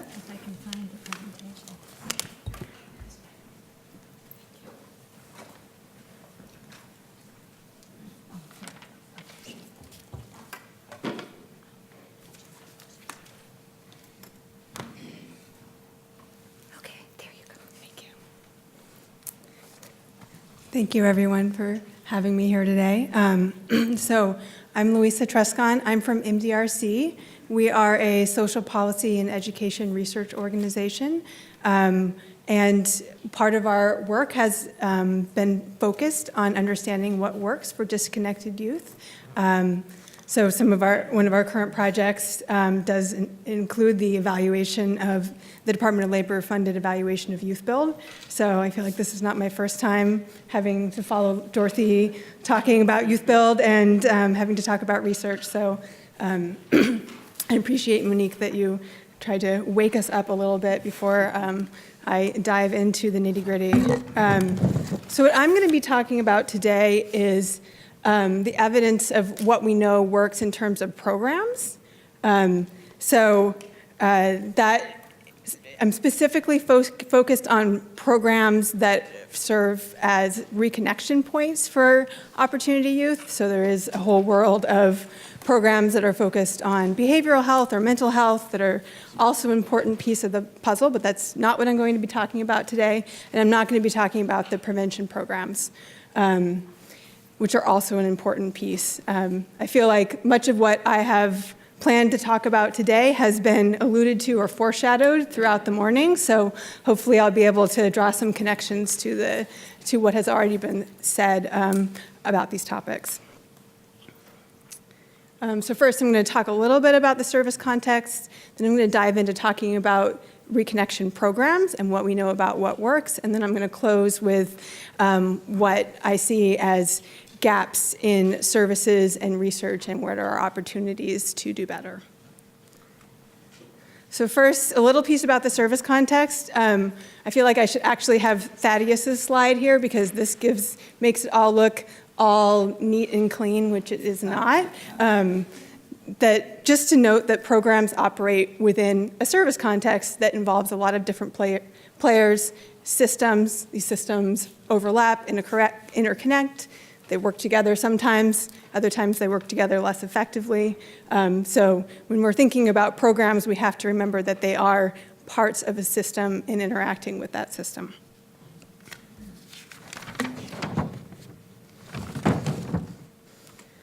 So next I'm going to give a little bit of break down the different categories of programs that I'm going to be talking about. Again, these are the programs aimed at reconnecting opportunity youth with education and employment. So not the behavioral health programs, not the prevention programs. So I've roughly broken them into 4 categories. There are the employment-focused programs that provide things like internships or focus on employability skills to try to get young people reconnected with work experiences. Then there's the education-focused programs that, depending on where the young person is at, may focus on GED or secondary completion, or they may focus on supporting access and persistence in post-secondary ed. Then there's case management type programs or mentoring programs that aren't providing the direct employment or education supports, but are focused on providing the holistic supports that a young person needs to be able to be successful in the education and employment focused programs. And then finally, there's the comprehensive youth programs, of which Youth Build is one of them, which is, they do all of those things and more. So I think many of the most well-known youth programs fall into this category of comprehensive youth programs where you have Youth Build, you have Job Corps, you have National Guard Youth Challenge. In general, programs are of short duration, and Youth Build is a year long and has a year-long follow-up period, but when you're thinking about the life of a young person and the transition to adulthood, that's really not that much time, and most programs are even shorter than that.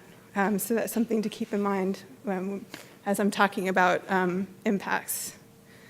So what I'm going to talk about next is the evidence we know about what works, and there's been a couple of previews of this earlier today about how many of the studies have found limited impacts, or that they're not like these amazing impacts that are just solving all the problems, clearly, because then we wouldn't all be here today if that was the case.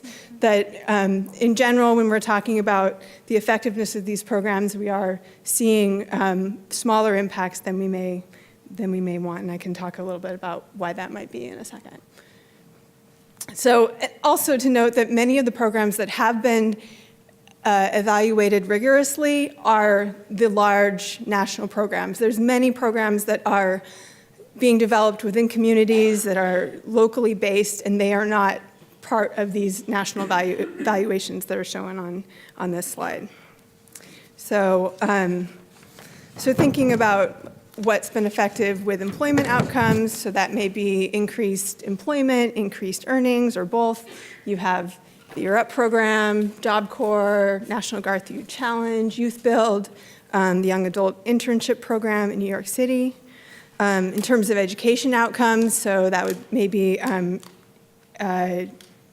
more GED completion or enrollment into post-secondary. Again, you have Job Corps, Youth Build, National Guard Youth Challenge. But as I say here, the impacts do tend to be small, and they don't tend to, when you follow a young person for 4 years or so, the impacts tend to get smaller, so they tend to fade with time. And so when we're thinking about that, maybe we're not seeing the impacts that we would like, these massive magnitudes of young people entering a program and then meeting with great success in terms of employment and education, we need to keep in mind that these are short-term programs that exist within the system. I'll talk a little bit more about that in a second. And also that when you're looking at impact studies, you have a control group or a comparison group. And the control group isn't just sitting there. Young people are motivated. If they applied to one program and then got put into a control group, those are the young people that are going to go apply to a different program, and they're going to find a different opportunity. So we have to remember that we're not comparing a program to nothing. We're comparing it to what else is available in the community. So that being said, looking at the programs that have been found to be effective, you do see some common elements that they share in terms of their program features.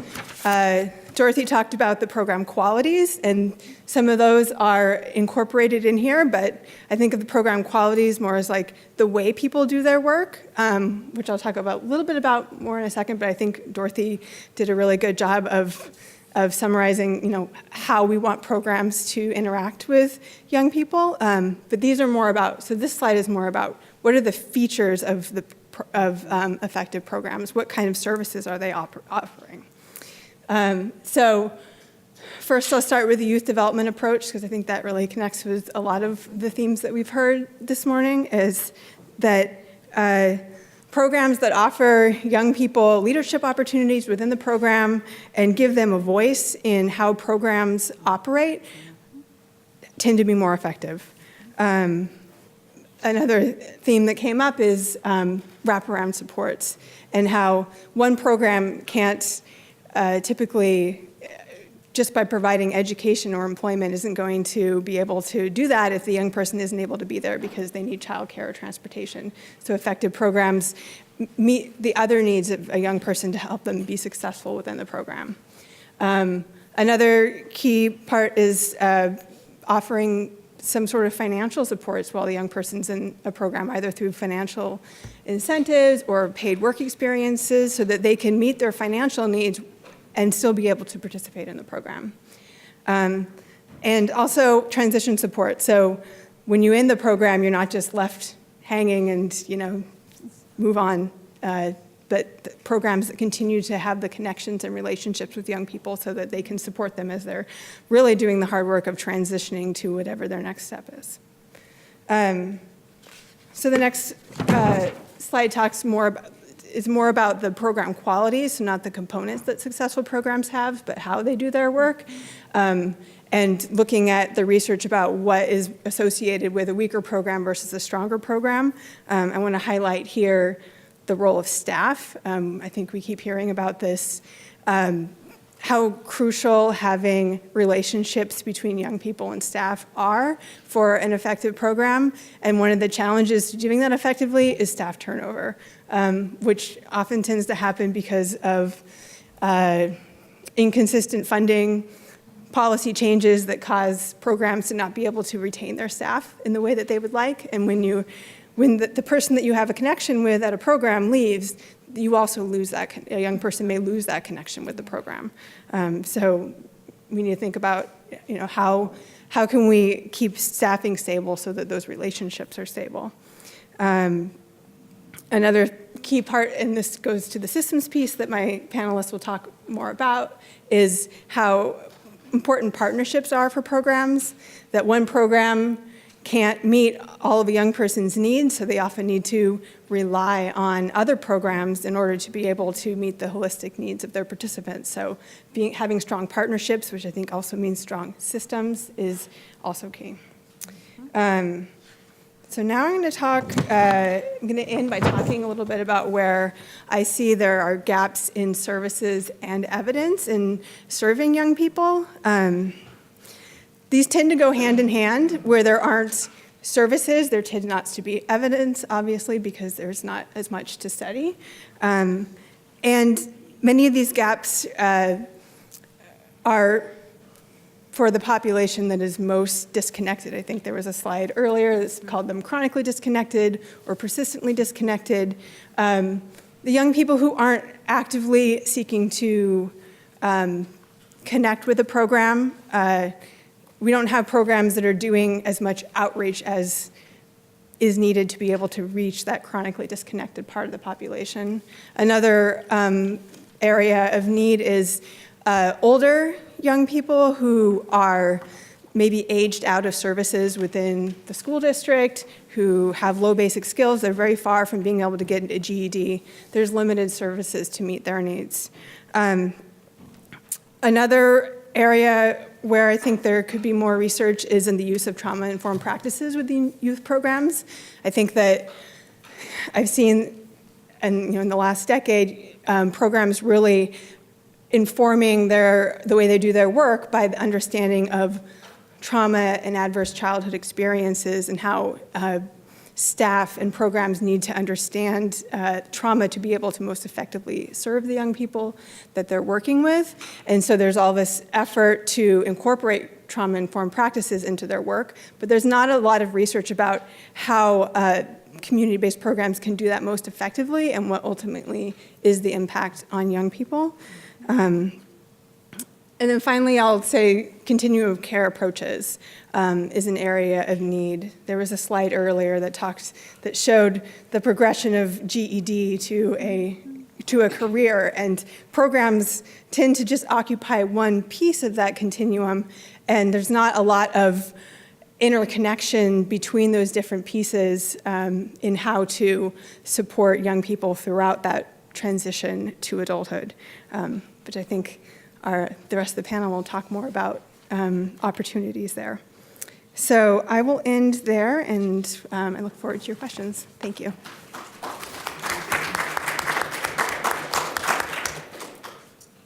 So I just want to, for the sake of our time and being very respectful of everyone's time in the room, we are going to actually wrap right at 3:15 because we have some panelists that are going to need to leave. So we want to still invite you into this dialogue, but we're going to try to get through them as quickly as possible, just so that then you all can answer or ask your questions and we can be in dialogue with you. Right, so I gotta learn how to use this. You gonna help? Where is it this side? I think they're all housed there. So there you are, clasp. Oh, Okay. right. Slideshow. Well, how do I can't see? Oh, sorry, y'all. That's all right. I can't, from the beginning. There we go. Okay, so thanks for everyone for today. Has been heavy, and we've learned a lot, and it's the afternoon. So again, thanks, Monique, for, I have to remember the Macarena. And so, but thank you. So I'm gonna try to do part of what I was asked to do was to talk a little bit about what are common elements and systems, building from programs, from the work that I've done, both in DC at CLASP and previously in Philly and in Pennsylvania. But a lot of that has been said, so I'm gonna just kind of whiz through some of my key points so that Stephanie and Kim can have their time to talk about their experience locally in Philadelphia, because a lot of what I'm doing is teeing up this system stuff, and they're the ones who have to get back to Philly on the train. Mm-hmm. And CLASP, we're a 50-year-old anti-poverty organization. We focus on a number of different intersections, from early childhood to higher education to youth policy. Right now, we're in the defense of our lives around safety net, budget programs, the rollbacks to civil rights that are crippling communities of color, immigrant communities. And so we're in the fight of our lives right now. And so echo Dorothy's comments that we really, really need to think about that context as we think about all these great things that we're talking about.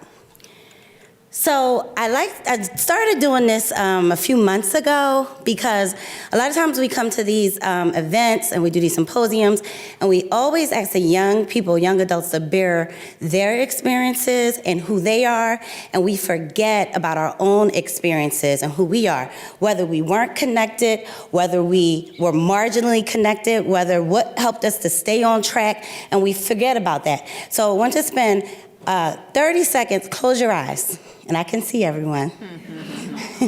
So think, if you are still a teenager, think about now. If you're not, think about, who were you when you were a teenager?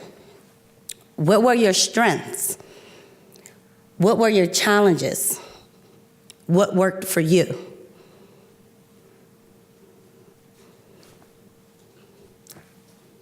Everybody close your eyes. Okay, you can open your eyes, right? So this is me. I'm born and raised in Philly. And when I think about this crew of young women here at ENS High School, I think about young women who sometimes were connected, sometimes not connected. The question that you asked Joni earlier, like what helped you stay connected, for us it was each other. I see young people who survived sexual abuse, dating violence, we raised kids, we had abortions, we got jobs, we lost jobs, we had heartbreaks. We went to college, we didn't go to college. And so I see a lot of that. When I think about what was my personal lifeline, I think about Fill a Job. And now PYN, actually, what is it called now? Work Ready. I also think about, again, I think about my church. I also think about what were those kinds of things that the city of Philadelphia was doing then in the 90s, so this is 1994, that allowed for more opportunities for that career pathway. And so we know what works, to Dorothy's point. We just have to get back to those investments. So what have we learned? We've learned that we need strong programs, but just as importantly, we need strong systems and strong policies, because programs could only reach a certain amount of young people. We have a fabulous youth advisory group who was up here. There was, there's 12 young people. How can we reach all the young people who are in Baltimore City, Baltimore County, across the state, who don't have that opportunity? You need policies and systems. So we've already talked about asking young people for what they need and want, and making and investing in those infrastructure.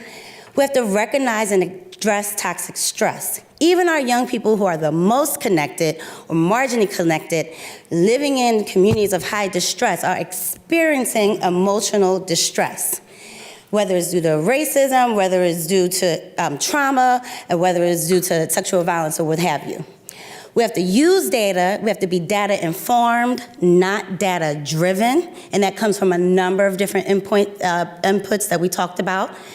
We have to really focus on intersectionality, which Monique already talked a little bit about, and understand, we're all about programs, but we have to get our skin in the game on policy, federal policy, state policy, local policy. What governs the barriers that prohibit adults from being as caring as they want to be?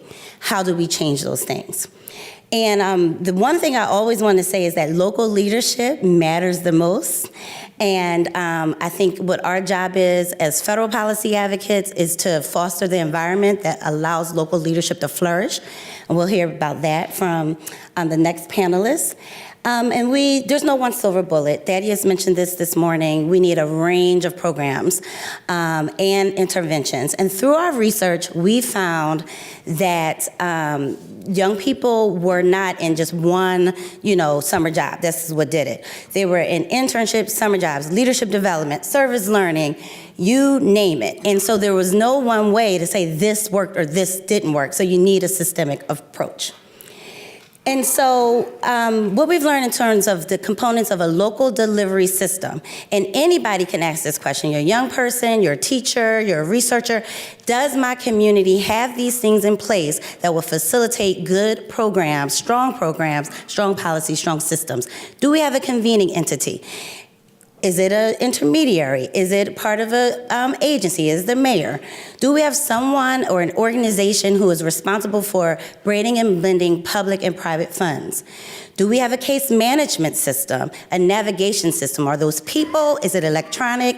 Is it computerized? Do we have partnerships across systems and sectors? Have we done the research to say that our most impacted young people are in the justice system? And if that's the justice system, do we have a partnership with probation? Do we have a partnership with criminal justice? Do we have a range of work experience and exposure that allows for young people who are in school to be connected, all the way to young people who may be 24 years old and have never stepped foot in the workplace? We need to make sure we have a range of those things.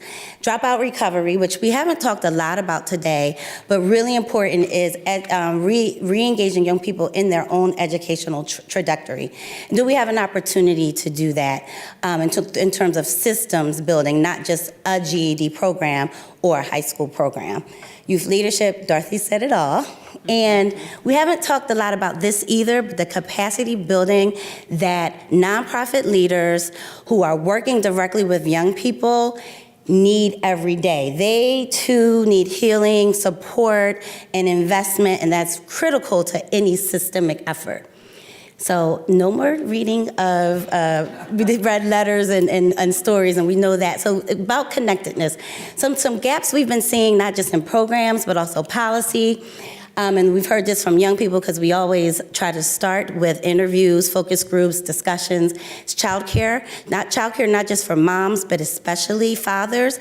There's a misnomer that fathers are not involved in their children's lives because they can't give financially because they may be in poverty, and they don't get the same kind of social safety net resources. Transportation, housing, which we heard a lot about in the Young Leaders panel, mental health, health services, and financial capacity and capability. My credit was already a 500 by the time I was 19, and I never had credit, right? So, and 500 is not good, people. So we have to begin to really think about what does that mean as we're reconnecting in a country that values and places value on credit, and what does that mean for an opportunity for a young person? So that's just as critical as anything else. And so I believe, Stephanie, you'll probably pick up on some of this stuff right here, but we have the opportunity to expand and tailor services through our RFPs, through the Workforce Innovation Opportunity Act and other ways. If your city is not doing that, then you say, wait a second, you have the ability to do that. There's nothing prohibiting you for targeting funding to the neighborhoods, communities, young people who need it the most. Thaddeus has talked about performance partnership pilots, but we really need to incentivize cross-systems collaboration and have everybody putting some skin in the game for their young people, as well as really not also relying just on the funding streams that say opportunity youth or out-of-school youth. Something that we're really working on at class is, one, how do we help ensure that employers have a part of this, and in terms of financial support? How do we think about higher education funding, which a Republican bill was just released, which is not friendly to minority-serving institutions, which is a free fall for for-profit institutions. But how do we transform that? How do we think about employment and training with SNAP, which is food stamps? And again, we're at the fight of our lives. Dorothy already mentioned the tax bill, but also really thinking about the Affordable Care Act. We have just scratched the surface of what the realities of that piece of legislation could be in terms of transforming community and young people and having access to services that help keep young people on track for education and employment. So my contact information, Tamar and Kristen knows how to reach me, but I would love to engage everyone else in the conversation, either here or at another time. Thanks. Stephanie.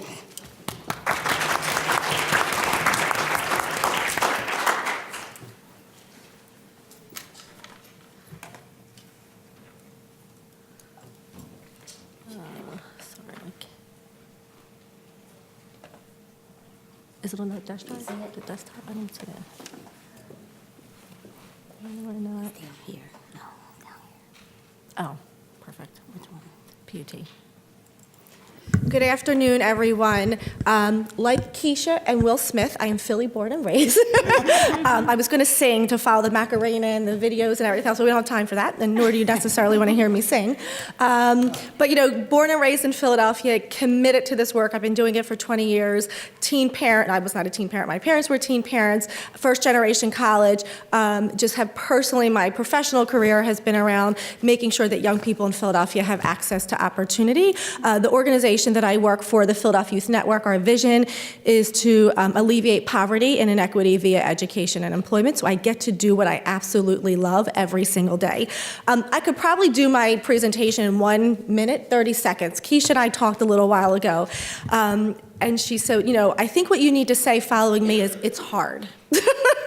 And it sums it up. So, I mean, I'm going to take you through an 11-year journey in 5 minutes, which will probably be a little bit challenging, but I will do my best to kind of hit some points. But the reality is this work is super important, but it is also hard and it takes time. And I'm going to talk a little bit about the relationship building and some of the work that needs to happen. I spend most of my day on a phone or on a computer, but it's important work because it's working with stakeholders, et cetera, in the community. And so Project U-Turn is an 11-year-old collaborative. And so I'm going to talk, like I said, a little bit about the 11-year journey and pull up some of the lessons learned and some of the opportunities throughout those 11 years. But our role really as an alliance is that we unify partners to increase the graduation rate and ensure that young people have access to opportunity and kind of their future workforce and education. And PYN, the Philadelphia Youth Network, functions as the backbone for that particular effort. And so Project U-Turn was launched in 2006. And early on, it was really kind of born out of data and research. And so the kind of one important point that I want to make, and I may not have a chance to share the details that I was hoping to, is the importance of data-driven decision-making and really using data to kind of drive how you're moving forward. And so early on, when we looked as a community at what was happening in Philadelphia around high school graduation rates, we were less than 50% of our young people were graduating at that point in time. So just kind of sit with that for a second, not unfamiliar data to folks in this room. And so key stakeholders came together and said, what do we need? We got to do something about that, and what are we going to do? And so Project U-Turn was launched at that point to really address the high school graduation rate and really look at young people who have disconnected from high school. And early on, some of those priorities were around, we had an opportunity fair and learned through that was there's actually not enough places to send young people if they want to reconnect. And so how do we just increase seats and access and opportunities for young people who want to reconnect to school? So again, looking at the data, looking at what the assets are and where the gaps are in your community to really think about what the needs are for young people, and looking at how do we connect young people? What's the right re-engagement strategy? How do we provide resources and tools so that young people that want to re-engage can actually figure out how to do that and they don't feel like they're isolated and alone in that particular experience. So really increasing and expanding services early on based on the data and the needs of the community was really important. And again, that was back in 2006. And then so over time, a couple years into the project, we've had a really good group of stakeholders who were committed to this work. We had increased seats and opportunity. There was obviously still work that needed to be done. We continued to use research and data to kind of drive our decisions. What are we seeing in our community? Where are the gaps? What do we need to do? We were also very fortunate at this stage in our cycle that we had significant support from the city, particularly the mayor, who really made high school graduation rates and post-secondary access two of his top priorities in his administration. And so we had that kind of mayor support and champion building kind of for 8 years. Mayor Nutter, some of you may have heard him speak over the years, but really committed and passionate to this work. And we were really able to kind of build out the work of Project U-Turn to, again, continue to provide access to young people, particularly at that point in time, young people who have disconnected from school. And started to look at, mentioned a couple times throughout remarks, is how were we looking at where the greatest need was and really targeting programmatic interventions to support young people in the juvenile justice system, aging out of foster care, pregnant and parenting teens, et cetera, and really looking at how do we tailor programming that are going to meet the needs of those young people and provide the support, all of the great qualities that Dorothy laid out earlier, really ensuring that they were kind of built into those programmatic interventions.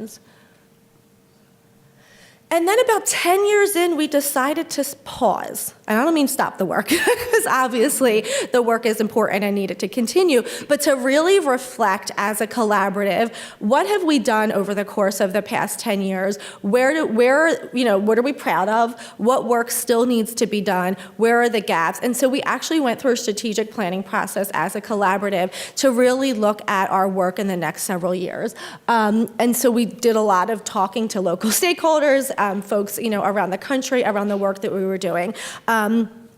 and really made a decision to kind of rethink and re-energize the work that we were doing to continue to include re-engagement, because it was really important. We're at about a 67%. We just released our high school graduation rate at 67%, so much better than it was 11 years ago, but we recognize that we still have work to do in Philadelphia. And so looking at both re-engagement, but also adding an intentional strategies around prevention. And so we kind of restructured the collaborative, set new goals, and really looked at what are our targets over the next couple of years. We have a new mayor, a new administration, so there was a lot of opportunity and kind of change happening in Philadelphia as well as nationally. And so we really wanted to capitalize on that and take a minute to think about what our work is moving forward. And so in June, we actually released kind of our 3-year strategic plan. And I have some handouts for folks, and we can get them to you electronically, really focused on both prevention and re-engagement in terms of goals over the next 3 years, and then what are the strategies that we want to kind of look at in order to be able to increase that high school graduation rate and provide opportunities for young people. And a lot of it is what folks kind of talked about today in terms of programmatic interventions that are really supporting young people, high quality options. Early on in Project U-Turn's history, a lot of the focus was around just get access, find places where if young people want to reconnect, safe spaces for young people, and that was important, and increasing those opportunities was really critical. There is a really uber focus right now on quality, both in terms of in-school programming and options for young people who've disconnected. So a lot of the work of U-Turn now is really looking at how do we ensure that there are rich engagement opportunities, that we're really assessing the accelerated school, which are our opportunities for young people who've disconnected, the accelerated school options, and making sure that they're quality programming. How do we look at the right fit for young people so that they're not bouncing around? I mean, a lot of our data and just talking to young people showed they went to 4 or 5 programs before they found the one, like a youth build, that might have been the right fit for them. And so really doing some of that work now to address some of those issues. One of the things I actually forgot to mention in the maturity phase was actually because of a visit to the Opportunity Youth Incentive Funds convening a couple of years ago. The assistant superintendent of Philadelphia School District actually, because he had an opportunity to talk with other communities, created the Opportunity Network in Philadelphia, which really was a way to kind of bring a coordinated approach to our accelerated school and all of our alternative ed options to really look at both quality, monitoring those programs, and ensuring that young people had access, again, to quality experiences. So those national partnerships are equally as important as to what we're doing locally to begin to think about how we're creating innovative strategies for young people in Philadelphia and in other places. So just a couple of things, because I do want to give Kim a chance to chat and hopefully stay for a few questions. A couple of lessons over the years that I think are really important for folks to know, and these are just kind of the goals that I mentioned. Collaboration is extremely critical. We were very clear early on, and still, that we cannot do this work alone. So who are the right partners locally, and honestly, locally, regionally, and nationally? Our school district, our local Department of Human Services are critical leaders. They serve as executive committee of Project U-Turn, and we cannot do this work without them, as well as advocates, community-based organizations, and other partners that are committed to doing this work, and folks that really have the ability to make change. Collaboration is hard. I kind of started with that. It does require a lot of trust and relationship building and kind of getting on the same page around goals, et cetera, but it works when you're able to do that, and you can really kind of see change happen. The other piece, which I mentioned a little bit, is really using data to drive kind of how you're making decisions, and making your case to funders, partners, and others, and really looking at data. And it's hard, it's expensive, takes a lot of collaboration, but really kind of pushing for that in your local community. And then I would say also, when you're thinking about your programmatic strategies, I mean, everything that Dorothy said, 100% echo, and we really try to include those in our programs and the ones we fund as well, really pushing for quality and not just slots or experiences for young people, but how do you make sure that you're building in the components that we know are needed to help young people be successful in education and employment? So I know I rushed through it pretty quickly, but we have limited time, and I do want to give Kim Pham is not only a member of the Opportunity Youth Network, she is a Project U-Turn Steering Committee member, always keeps us honest locally around making sure that we're incorporating youth voice into the work that we're doing. So her comments are going to be far more impactful probably than mine, so I want to give her an opportunity to share as well.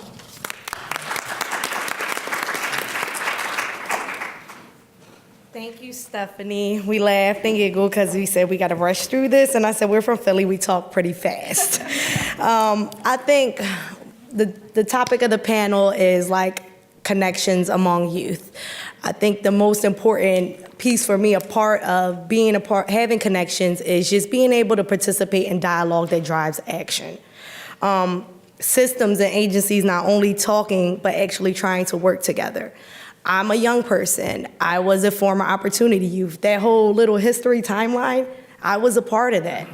I was messy. In 2006, I was AWOLing from placement on the run. Like, I could recall what was going on, and I just stumbled across the piece of history from Project U-Turn, a sheet of all the options they had at the time when I was going to the re-engagement center.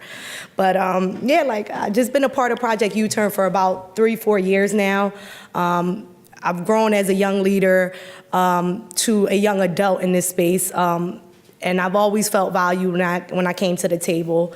It started off with me sharing my story. Honestly, do I know if I was being tokenized or if I was just sharing something that needed to be heard for my city at the time, which was young people trying to reconnect using the untraditional pathway. And that's what it was for me. I got a GED, reconnected, got a 2-year degree. Now I'm in Temple, going for social work, trying to get it together. We all know higher ed still needs some work too. But yeah, like, I've been able to see systems and agencies not only talk, but actually try to work together to improve the outcomes for young people and change processes within systems where individuals can experience both disconnection and reconnection. Because you have to realize, like, the point of connection is that's not happening in some communities. There's no point of access to no connections of anything, of any sort. So then you sometimes end up in a system where you are probably disconnected, or you become connected and you wind up getting disconnected. I think you see these goals up here, which is focused on re-engagement and dropout prevention. I think it's really important that Project U-Turn does focus on this in the city, because it's important that we address both sides of the spectrum to realize that it's all about minimizing disconnection and maximizing reconnection. Don't just look at young people, don't just look at the Opportunity Youth population and just assume or blame young people for their decisions or situations. You have to understand systems do have accountability in the process of reconnection and disconnection. What's meaningful in my experience of being a former Opportunity Youth in this space, now being immersed in the work, is the fact that I'm valued as a partner, as an equal, as a professional, listening and understanding what young people in Opportunity Youth think is effective, and actually trying to implement those ideas and bringing them to the table. Then figuring out how do I, as an individual who works in this space, can support or foster the vision that young people have for reconnection. Really having an opportunity to have true partnership by cross-collaborating on projects. I can come to Project U-Turn, and they know that. I can come to my city, period, with an idea or a task, and it's guaranteed I'm leaving with some sort of connection to support or assist me with my project and my ideas. For instance, the work that I'm doing with Opportunity Youth United around starting a community action team for Philadelphia. Really ensuring young people are active and participating in different activities around civic engagement, rather if it's advocacy, voter mobilization, policy, or something as simple as service projects like community beautification. Project U-Turn has not just supported me with the process of identifying an anchor organization that will serve as the trusted organization young people will feel uplifted and supported by, but they have been really, strongly encouraging me to know that the space is open, that young people are invited here, and that we want to be intentional and really shift culture.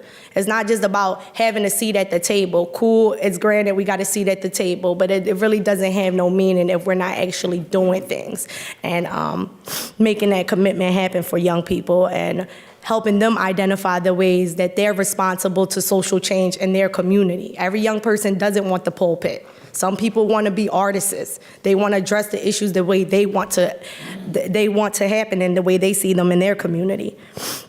I mean, like, my commitment is to ensure that young people who engage and plan to work with adults don't feel tokenized and feel equally valued as I do when I come to the work. Everybody except for Louisa on this panel, I have some connection with of some sort. Not just through virtual email, I can call them, I can talk, and the connection is just beyond professional. It's just to recognize that I'm a human too. You know, today I experienced the loss in my city. And I can share that with the people I have connections with. And that's what it's all about. You know, you can, like, you look at a necklace, a connection. Like, if you're not in my context, I don't really think you're a connection to me, to be honest with you. You may be somebody I might associate with, but to be to be a connection is really deep. True collaboration, like I said, not just a seat at the table, shared power, because there is a shared vision here. So there has to be, it's complex because there's power dynamics in our roles and responsibilities, but at the end of the day, we have to realize that there's a time where we can be flexibility with the power as well. Allowing people to maximize their experiences and not limiting their potential. Young people you want to invite a young person to the panel, maybe this is not their it thing. They might want to do something else. Support that. Identify what resources or connections you may have that may not be you that person may need to be connected to. It's just about, for me, multiplying the experiences that I have, that, like, you know, coming from a low income, broken down community, going through what I've been through and thinking that there's no hope sometimes. You want to be able to provide that for the next person. I'm 1 out of 500 in my community, okay? That's not a cool thing. My zip code has the highest disconnection rate. I stay put, I stay strong, but it's not about me. It's about those ones that still facing this problem. You can't be talking about people here 70 years in the game strong, 50 years in the game strong, and we're still seeing the same issues being addressed at the table. That's not cool. And I just do want to challenge everybody. I think we heard it today that no one size model fits all, and no CBO can do everything. And that's why it is important to really look at the collective impact lens and figure out how we can really use that moving forward, because it's a village. It is a village, and it's people with all their resources, and you don't have everything. So you have to step back and realize, what is it that I can do best and effectively at this table? And also the connection, just not with the outside people, not with the people, the CBOs, the NGOs, anybody else, but really strengthening connections that young people already have in their life. The relationships around family, siblings, things like that. Not just focusing on strengthening your relationship with a young person, but also, at least if you have approaches to strengthening relationships, that you share that with a young person. Because sometimes a young person can be all over the place because internally things that matter to them aren't going right, or they're not feeling strongly connected to some things. You know, my mom, she's not the expert in college and things like that. I don't have a big family. So there was times you have a little resentment, but you guys step back and realize, okay, that's not, she had a situation too. You know, so that's all that I really wanted to share today, and just kind of utilize this time and be fast.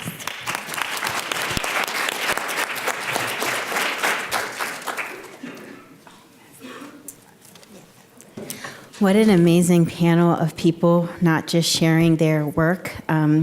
years and years of expertise, but the significant wisdom that is at the center of this movement, this youth-led movement. So we don't have a lot of time, and I do apologize again up front. We're going to try as best as we possibly can because we want to honor the panelists and wrap up in, I'd say, roughly within the next 5 to 10 minutes. But what I wanted to do quickly is we want to make sure that we can get at least a couple of questions from people in the room.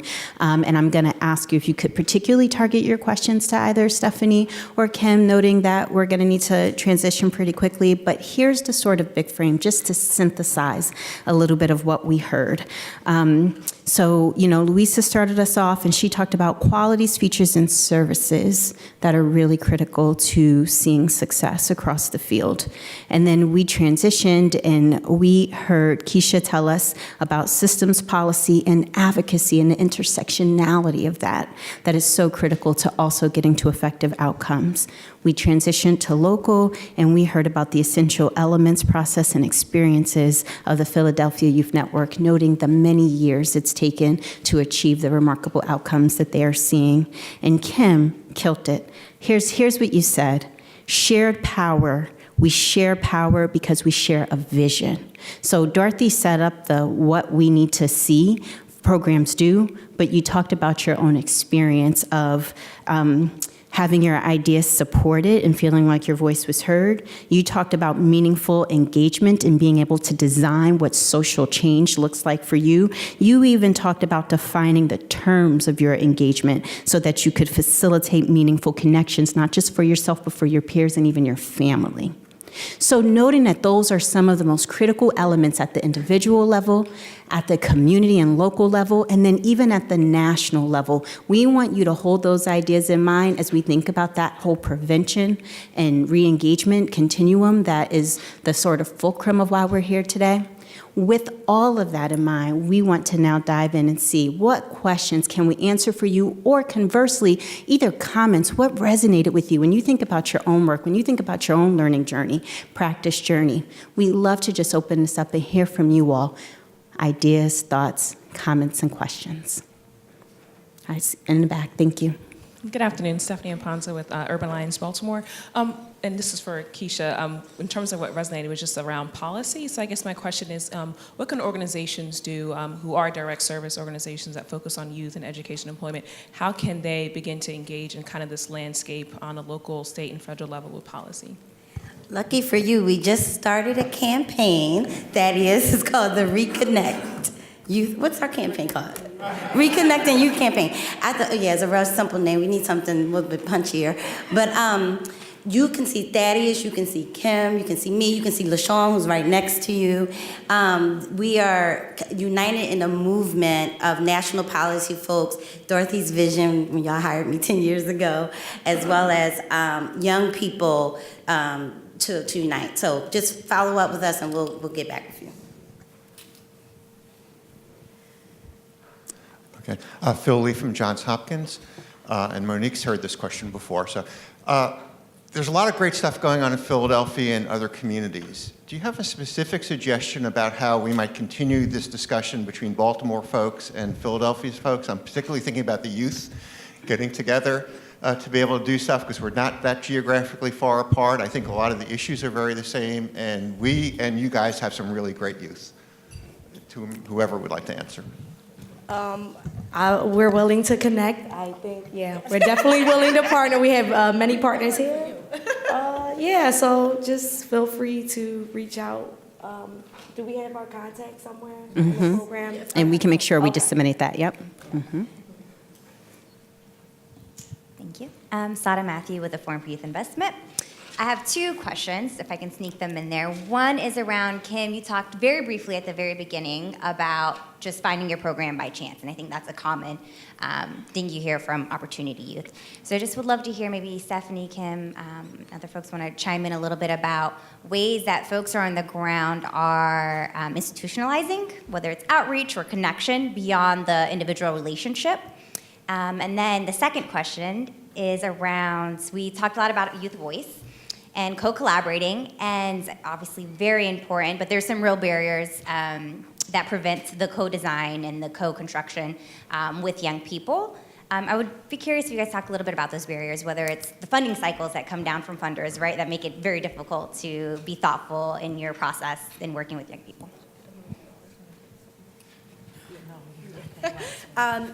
Yeah, I mean, the first question is a really important one, and one we have really been grappling with locally in Philadelphia. What is exciting is that nonprofits, practitioners, are realizing the need for collaboration across organizations. And so, unfortunately, I do think that there is a level of competition in the funding world that has traditionally prevented folks from sharing information, referrals, and really working in a collaborative way to benefit young people. That's very disappointing. But I get why that kind of existed as a culture. And so within the past year or so, for a lot of reasons, Project U-Turn, we have a pretty significant citywide workforce strategy emerging in Philadelphia, really uniting and re-energizing our entire workforce system, has really encouraged collaboration in a very different way. And so we are actually having conversations with providers who are running programs to think about what could it look like to really have a citywide referral system. What could it look like if a young person shows up to you, they actually might not be a good fit. So one, don't take them just because, or two, don't turn them away and say you don't know where to send them, right? And so how do we really create that? And then what is the kind of communication and marketing strategy broadly so that young people, as we know, find out because of word of mouth, neighbors, extended family, friends, et cetera, that we're really providing a way for young people to have access, for the community to have access, and then for practitioners and providers to really think about how we work differently together. We're at pretty preliminary conversations, so we haven't figured it out yet, but I think for me what's encouraging is that folks are willing, and we know how important it is, because Kimberly's story is very common in Philadelphia and in other communities around how you find programming kind of bouncing around to different programs. And so I would say check in with me maybe in another 6 months or a year, and hopefully I have a little bit more to add to that story. And I don't know, Kim, if you want to talk about the second part of the question, or... No, sorry, what was the second part? Around what are the barriers to prevent thoughtful co-design for the no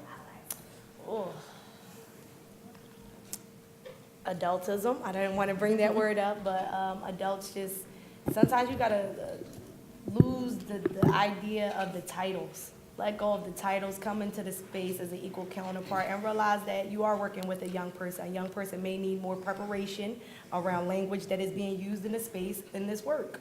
I've been in this work, like Stephanie has seen me grown. Prior to the Opportunity Youth space, I've been in the in-school space, in the nonprofit, trying to reconnect, working on digital gaps and stuff like that. So it's been crazy, but the barriers is definitely I think that power dynamic that you have to definitely just have to do with some relationship building, because you are trying to work with young people and then convince them that we're working on the issues for you and with you and about you, and sometimes without you, because it's really happening. So I think it's definitely just really understanding, those different dynamics, talking to the young people, training them that there is power dynamics in these type of work environments, and you got to find a way to not to manipulate it, but figure it out and see if they're trying to work together or just dominate the space and have you in it as a token.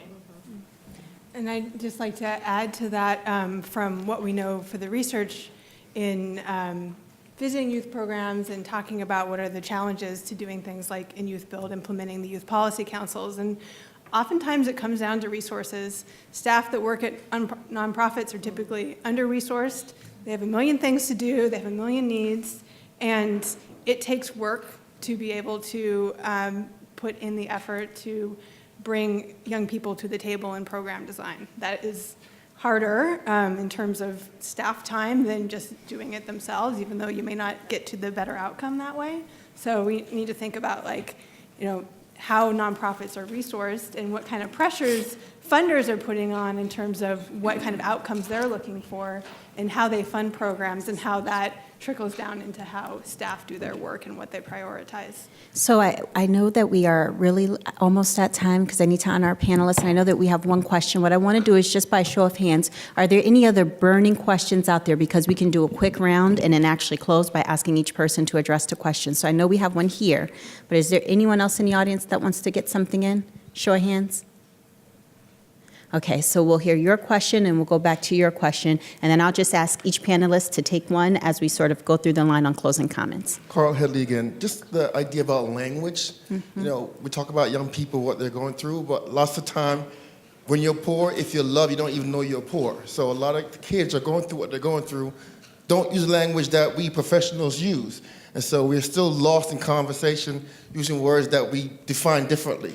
And as it relates to programs and systems, so we have some programs out of Kansas or Missouri that become national models, but didn't take into context what Dorothy here would have gone through in East Harlem, where the people are, how they see things, how they live. So how do we engage, you know, with appropriate language for today that addresses people based on their understanding? Again, our young people are not hearing us because what we mean by what we say and what they mean by what they say, even though we're using the same words, are not being translated to where we can have a positive conversation. And I think we have these models, but we're still using languages that are patriarchal or that are Eurocentric or that are whatever the terms we might use that do not come from the people who are actually going through the struggle, looking at it from themselves. We're looking at things from outside. We're not in it. So how do we get the people who are in it to express their own ebonics about it, I'd say, or their own patois about it so that we can understand how best to meet their needs? Thank you. And then right in the back.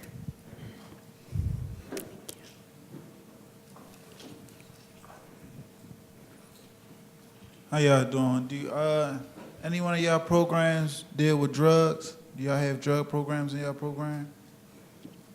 Okay, so our questions are, please tell us if your program deals specifically with drugs, drug addiction, and then the first question was, how do we engage with appropriate language that recognizes, honors, and respects the cultural differences our young people bring into this work? In Philadelphia, particularly the programs, the PYN runs very few direct service programs. We primarily fund organizations, about 50 or 60, depending on the funding cycle, to serve about 10,000 young people a year. So we work through a network of providers. All of our programming is related to education and employment. So it is embedded in the programming, but the primary goals for the programming are around educational attainment or employment access and the kind of long-term job connection. But there's not necessarily specifically focused on, what you requested, but it's embedded in a lot of the programs.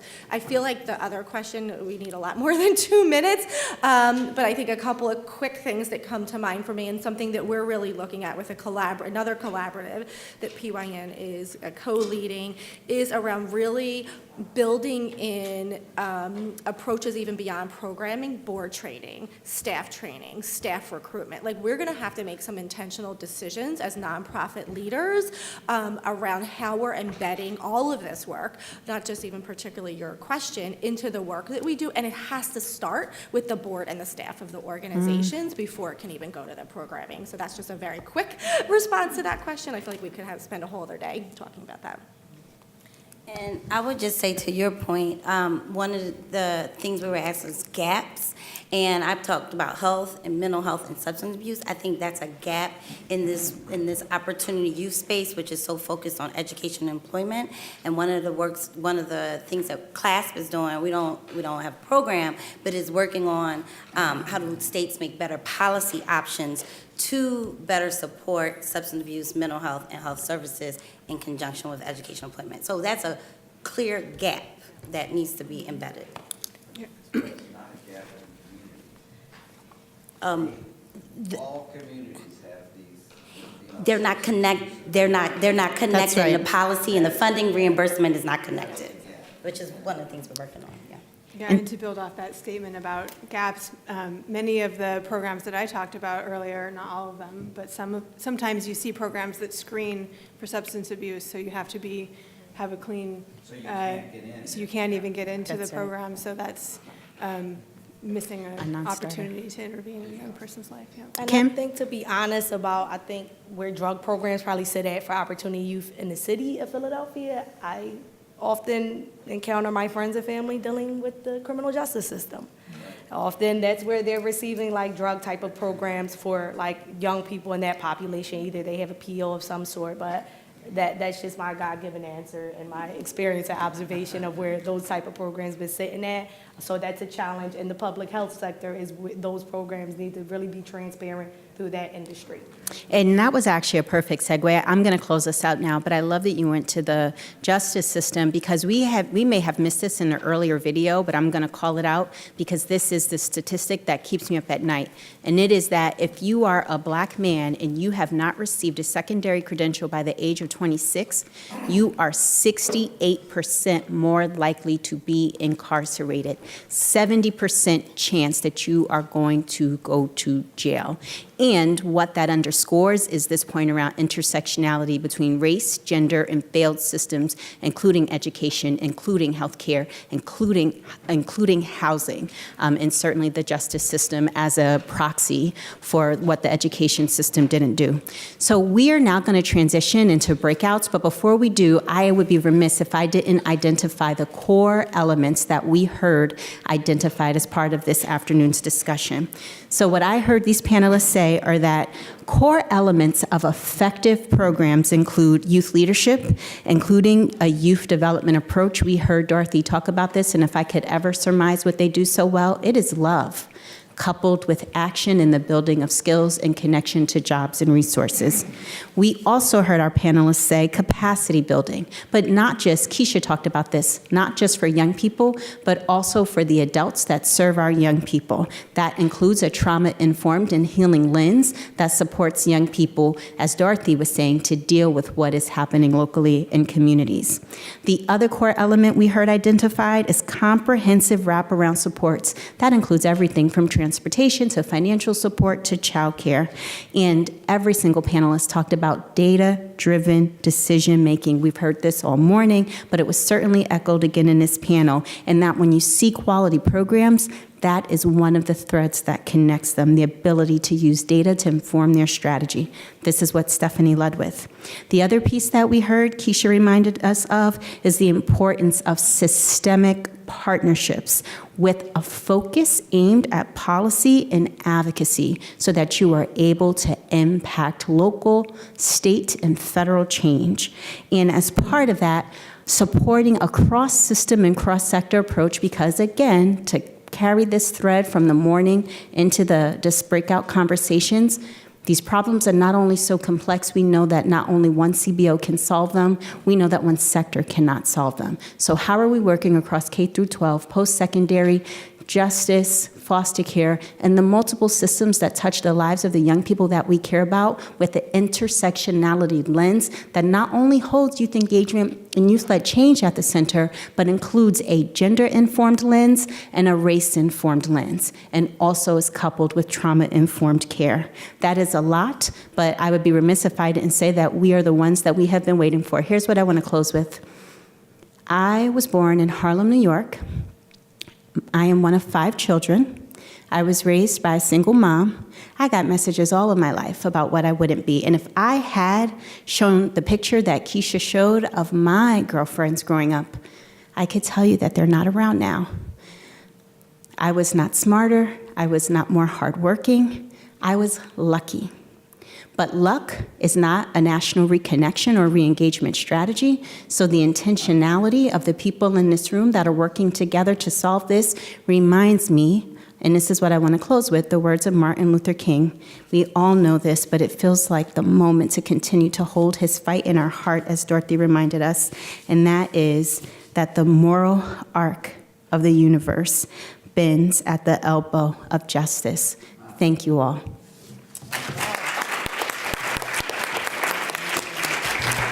And thank you to our panelists.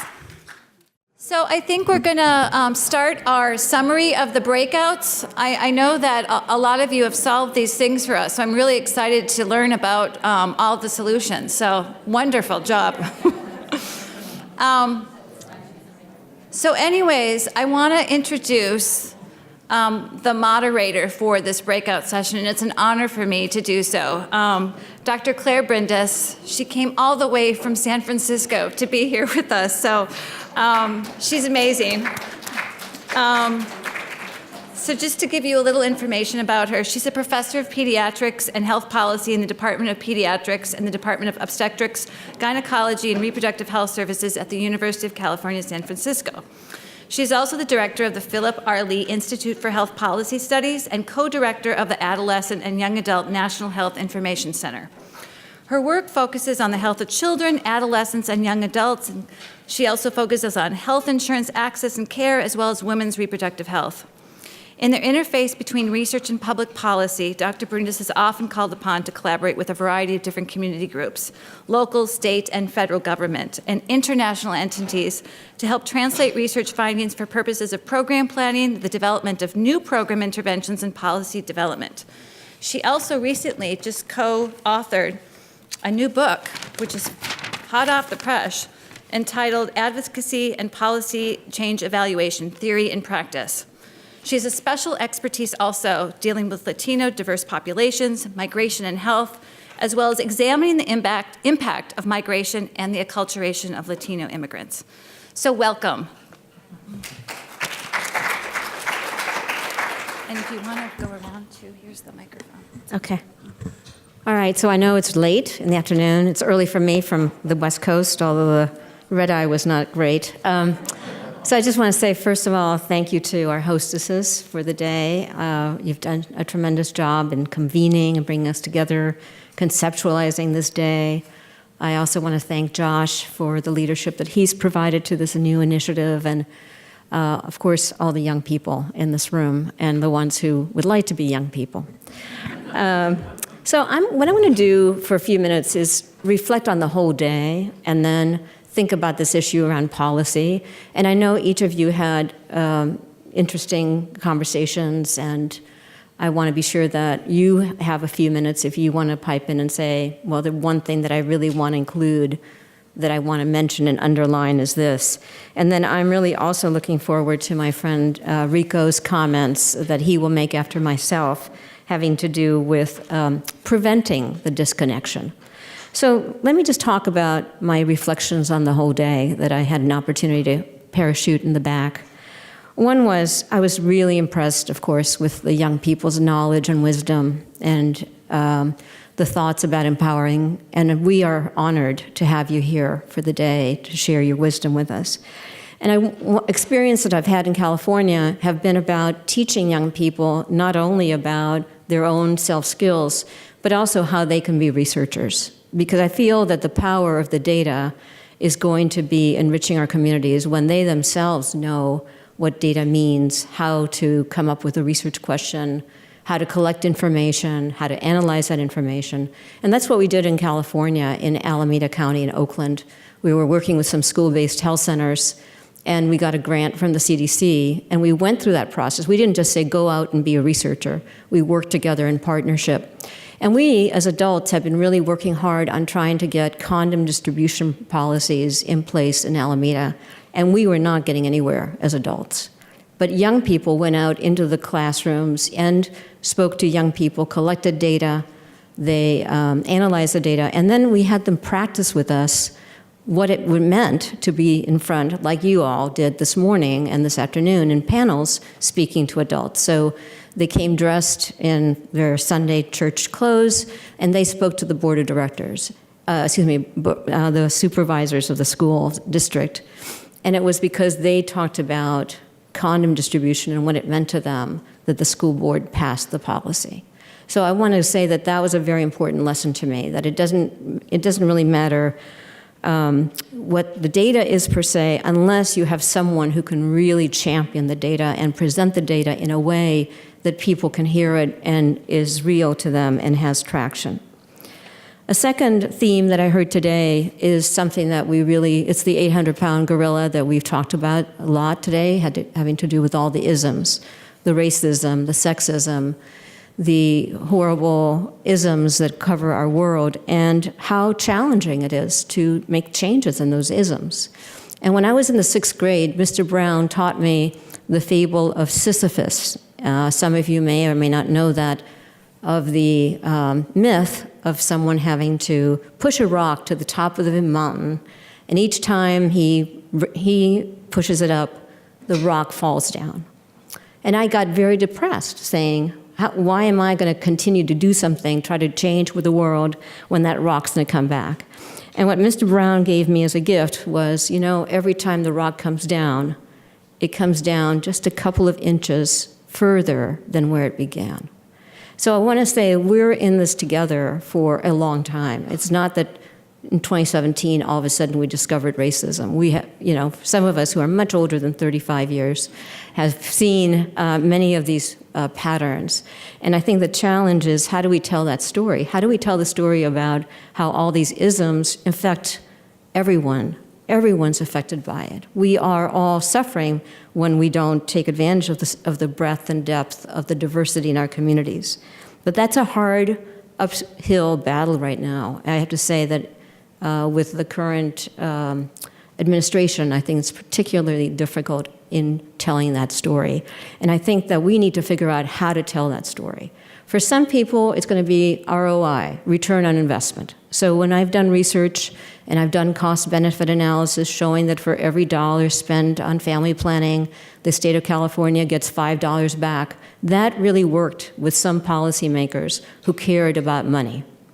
When I told the same story to some other individuals about the quality of the program, that in fact, 2/3 of the women who come to family planning are Latinas, and they're very, very low income, that broke stereotype images that somehow Latinas don't use family planning. And in fact, we proved otherwise. So partly our challenge as everyone in this room is, how do we tell our story? How do we shape that message in a way that is conveying the truth and using truth to speak to justice? A third theme that I heard today is having to do with the story of stone soup. So do the young people know about stone soup? Do some of the old people know the stone soup story? So this is a story that I used to tell my kids. It's the story of a very old time ago, a village that has very little going on for it. And one day, these two gentlemen come with a big iron pot. They build a fire. This is like long before when we didn't have electricity per se. They get some water and a big stone. And all the villagers come and say, what are you doing? And they say, well, we're making this delicious soup for the village. And they say, how can you do that? Water, stone? They say, well, if you have something to contribute to the stone soup, we want to welcome you. So people went back to their empty cupboards, and someone found an onion, and someone found a carrot, and someone found a rutabaga. And I'm married to a cardiologist, so we're going to make this very low-fat, high healthy, and because I live in California, we're going to make it vegan. So at the end of the evening, when all the villagers came together to put all that they had into one pot, created this wonderful, nutritious broth for the community that was enriching. So I feel that we are all learning the importance of this story with our own villages. And today we heard of wonderful programs, some younger, some older, that have been established at the local roots. And I think that a big story for us is to really be thinking about, how do we go to scale? How do we go in this world of implementation science from a few villages that have the stone soup to a whole nation that has the whole soup? And when people tell me, my Samoans are different from your Samoans, I say to them, you know what? There are some universal truths that are true no matter who you are, no matter what color you are.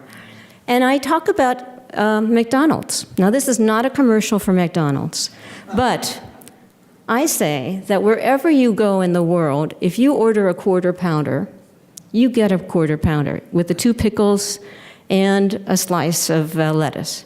But if you go to Hawaii, you can get 2-finger poi on that menu. Or if you go to Georgia, you can get grits on the menu. I don't know if in Baltimore you can get crab cakes. But the point of the story is, you have a kernel of something that works for everyone, or has been tested and has been evaluated, and there's fidelity to that model. And yet there's also space for local variation. So we need to be thinking about how to adapt programs that have been shown to work when we think about implementation science. We need to think about fidelity to that model, but we also need to think about infidelity. And infidelity, I mean, we need to learn how the adaptation was implemented and if it worked or not. I also heard a lot of themes having to do with high touch. Connectivity is all about relationships, but we're also living in a time not only that we need the high touch, but we also need the high tech. So there are promises now around the material that Thad presented to us, that technology can help us better understand the quality and the dosage and what young people are getting. In San Diego, about 20 years ago, we discovered that a number of families had not only one case manager, not two, not four, sometimes up to 10 case managers that were not communicating with one another. And the families did not know what was going. Sometimes they would get one message from one and another message from another. And I'm hoping that the promise of technology, we're not there yet, but we can begin to advance our cause by incorporating both the high touch and the high tech.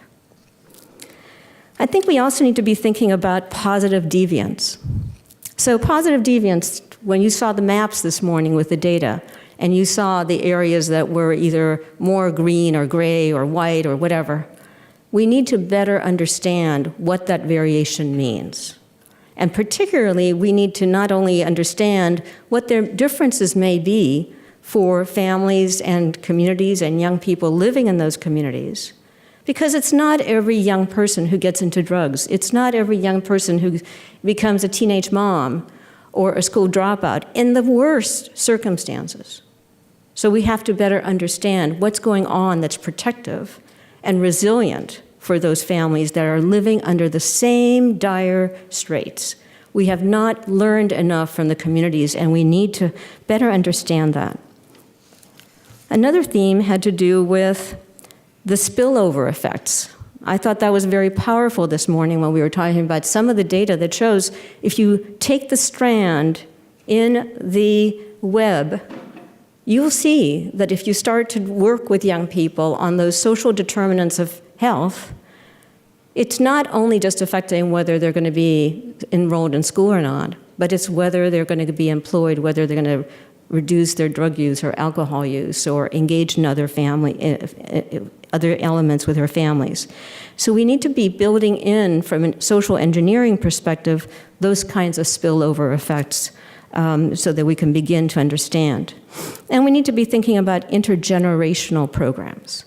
So often, for example, in my field of reproductive health, we worked with teenage moms, trying to teach them about not hitting their children, not using hitting as a discipline method. Well, these young girls would go home, and the messages that we get from their moms would be totally counter to what the program was saying.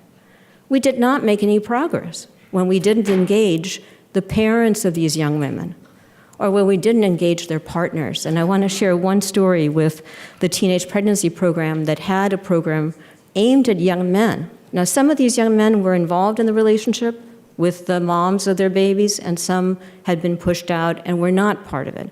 But the program decided to do an 8-part series where they were teaching young men how to be fathers, regardless the relationship with a mom. And as an incentive, they offered new Nike shoes, $250 shoes. So you can imagine the program had no problem getting 18 young men to sign up for the program. And they had to come in each of those 8 sessions. But at the end of the 8th session, half of the young men went up to the male leader and said, Mr. Jones, I don't want those shoes for myself anymore. I want some of that money to pay for diapers and for food for my baby. So we need to understand that these programs are not just working on one kind of prevention, but other kinds of ways that it engages the community. Finally, I want to say something about youth as resources. So I do a lot of traveling with my job, not quite as much as Bob Blum, but I'm up there, almost at 3.5 million miles with United. And I often get in conversations with the people next to me. I also get into conversations in the supermarket lane because my keychain, which I don't have with me today, has a condom on it. I'll tell you about that in a moment. But we did a study a few years ago showing that in California, we were having a 34% increase in the number of young people who were living in California. The rest of the country was experiencing a 13% increase. And as I was, on the airplane, I would talk with some people, and sometimes they'd say, well, what kind of work do you do? And I explained that to them. And on several occasions, I had men, I'll say to me, well, I guess we'll have to build more prisons. It took me the rest of the airplane flight to say, you know what? We don't need to build more prisons for this 34% increase because the Department of Transportation is calling it a youth quake because we're having more youth drivers. And the schools are thinking about how many more classrooms they have to build. I said, it'll be much cheaper if we invest in this young people than think about prisons.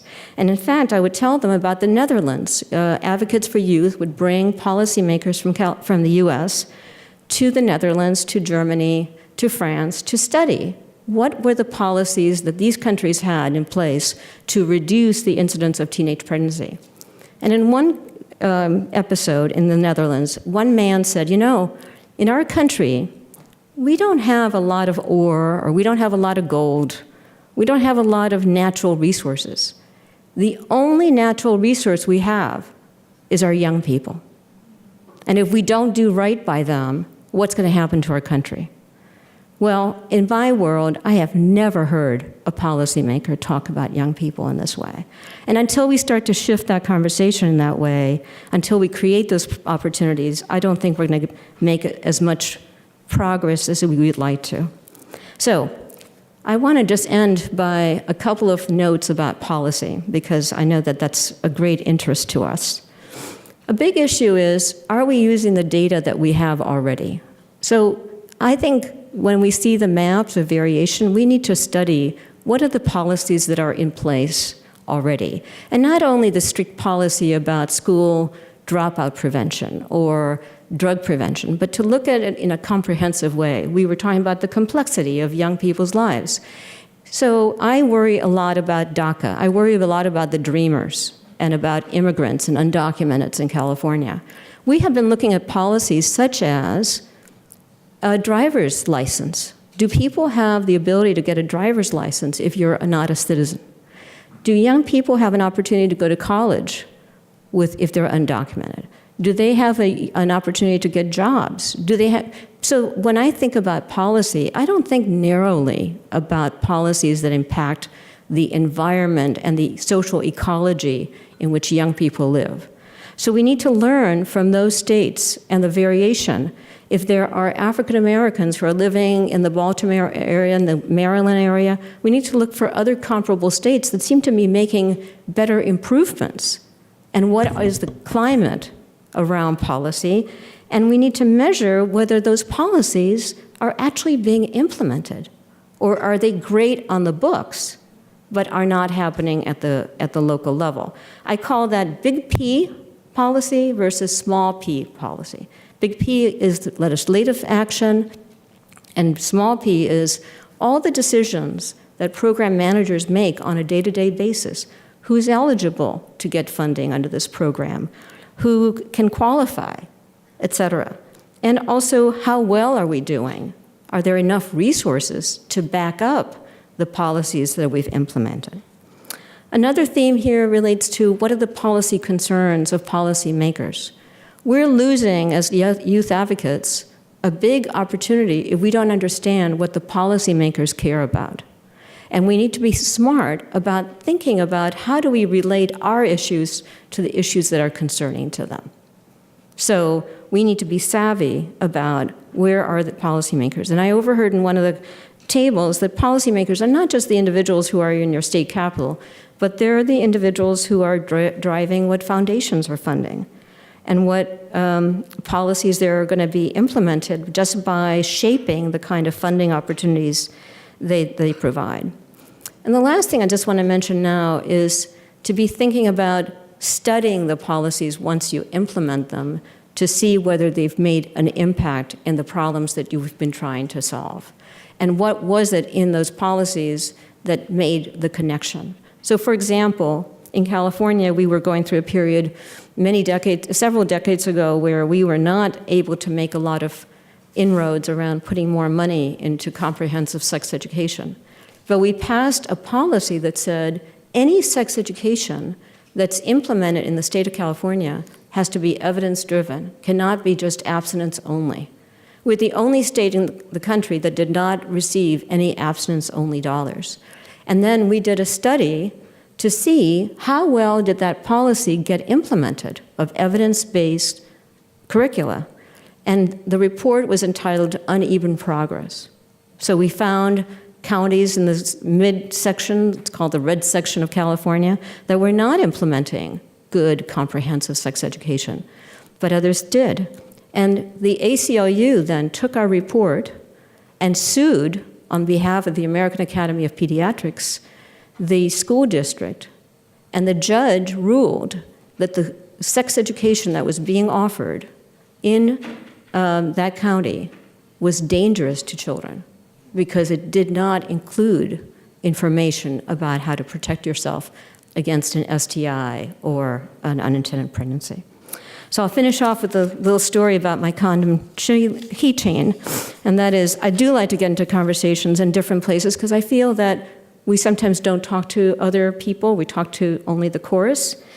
And they say, why do you have a keychain? And I say, well, you know, I want to make condoms much more a mainstream issue within all of our environments, all of our lives. And they say, oh, that's interesting.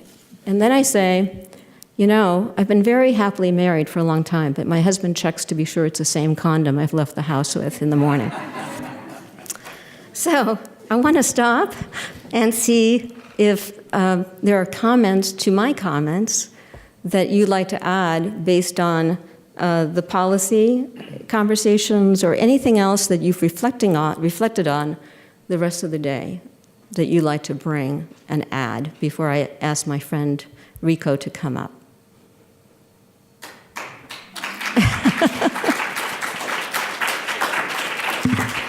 I'll assume nothing, but anybody want to say anything? Okay, so Rico, the floor is yours.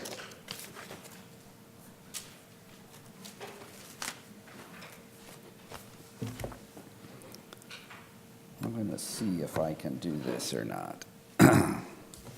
Used to be a big boy, know a little bit about technology, but it's always foreign technology you worry a little bit about. Where's Kristen when you need her?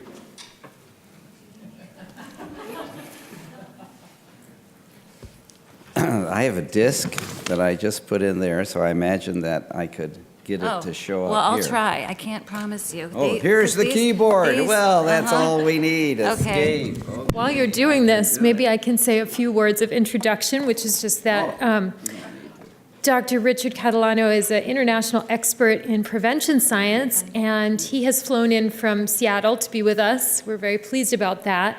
I will not read his full bio because it would take too long. He has gotten a lot of awards and has written over 350 articles and book chapters. And he is a professor around the study and prevention of violence and the co-founder of the Social Development Research Group in the School of Social Work at the University of Washington. He's also the past president of the Society for Prevention Research. So we're really glad he can be here today to share some of his reflections on how prevention fits into the landscape we've been talking about with Opportunity Youth. Well, thank you so much. That was really nice of you, Tamar. I'm going to take my lead today from all the young people that were here, and I heard a couple of comments from them. So I heard one young man say, don't lead with what you know, show us how you care. Or why, and I'm going to tell you why I care about this issue first. And that is when I was in graduate school, very privileged guy, got to go to graduate school. I had a young cousin of mine committed suicide.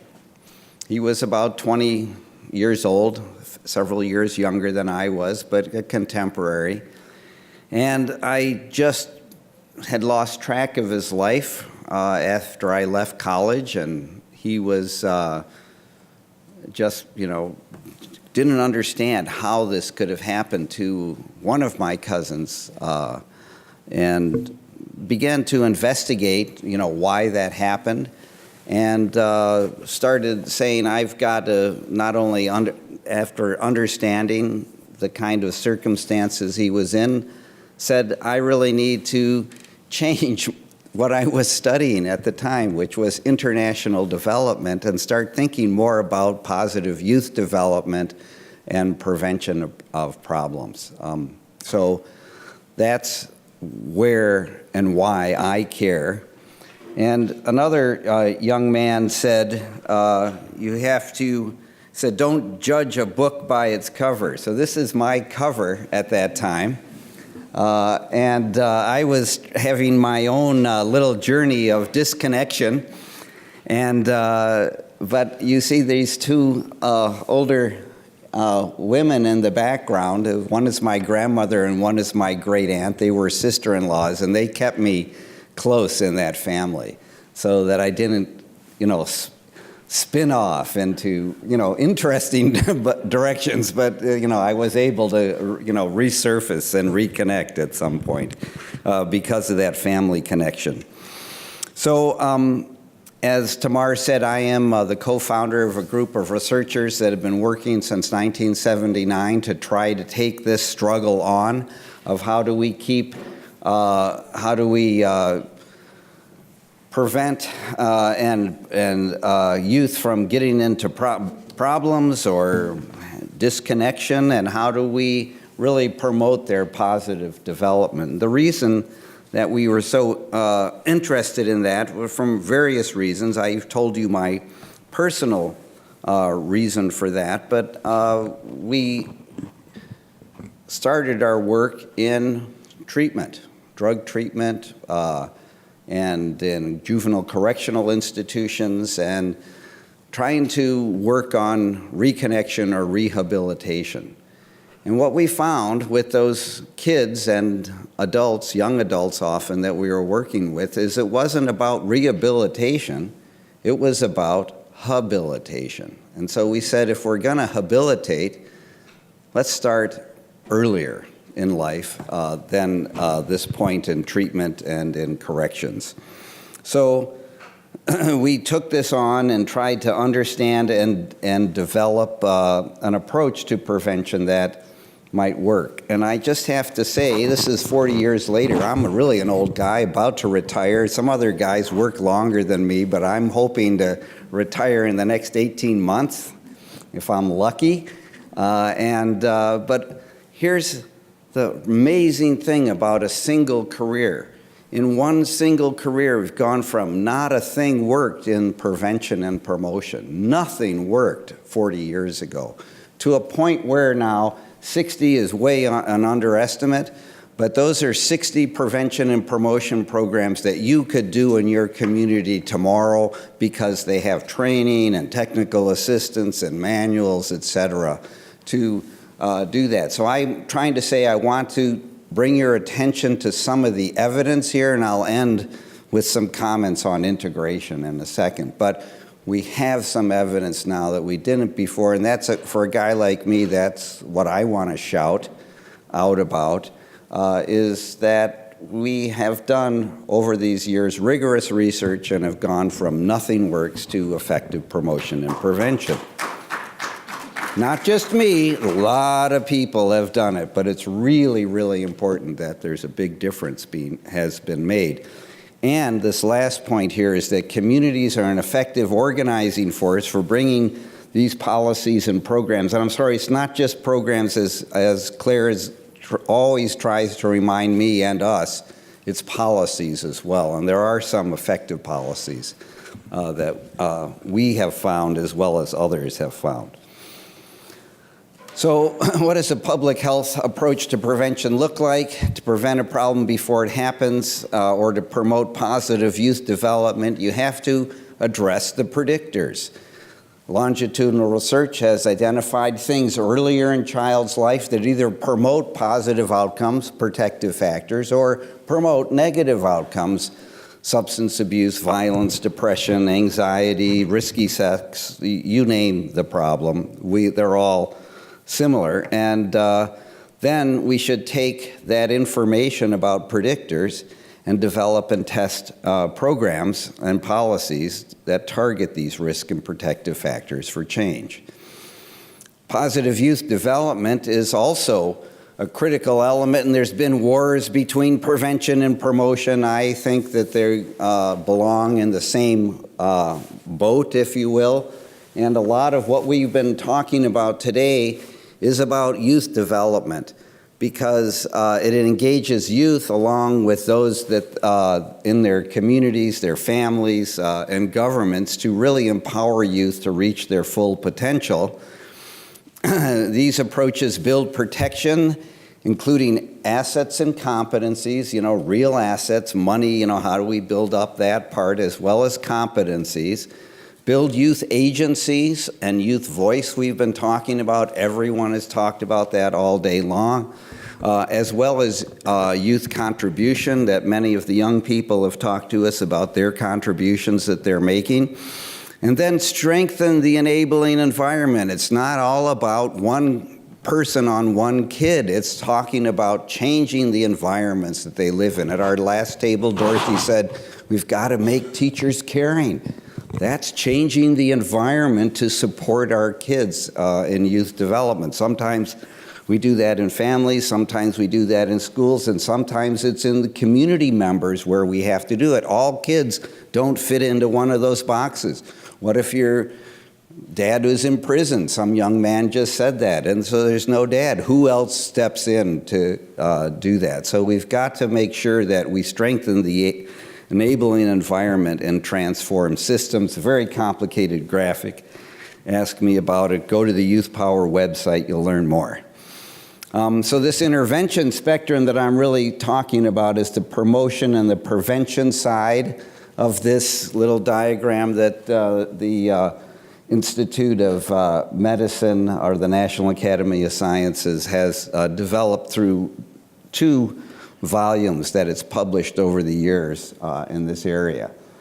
And so here's some risk factors, and the reason that I think it was Claire just said is that there's spillover effects. Why is there spillover effects in some of these factors? It's because the same predictors predict different youth outcomes. And so if we're addressing common predictors, or predictors that predict all different kinds of problems, we're likely not just to have an effect in one area. So if we're strengthening the family, you can see all those family things there, you're going to really reduce all of these different problems.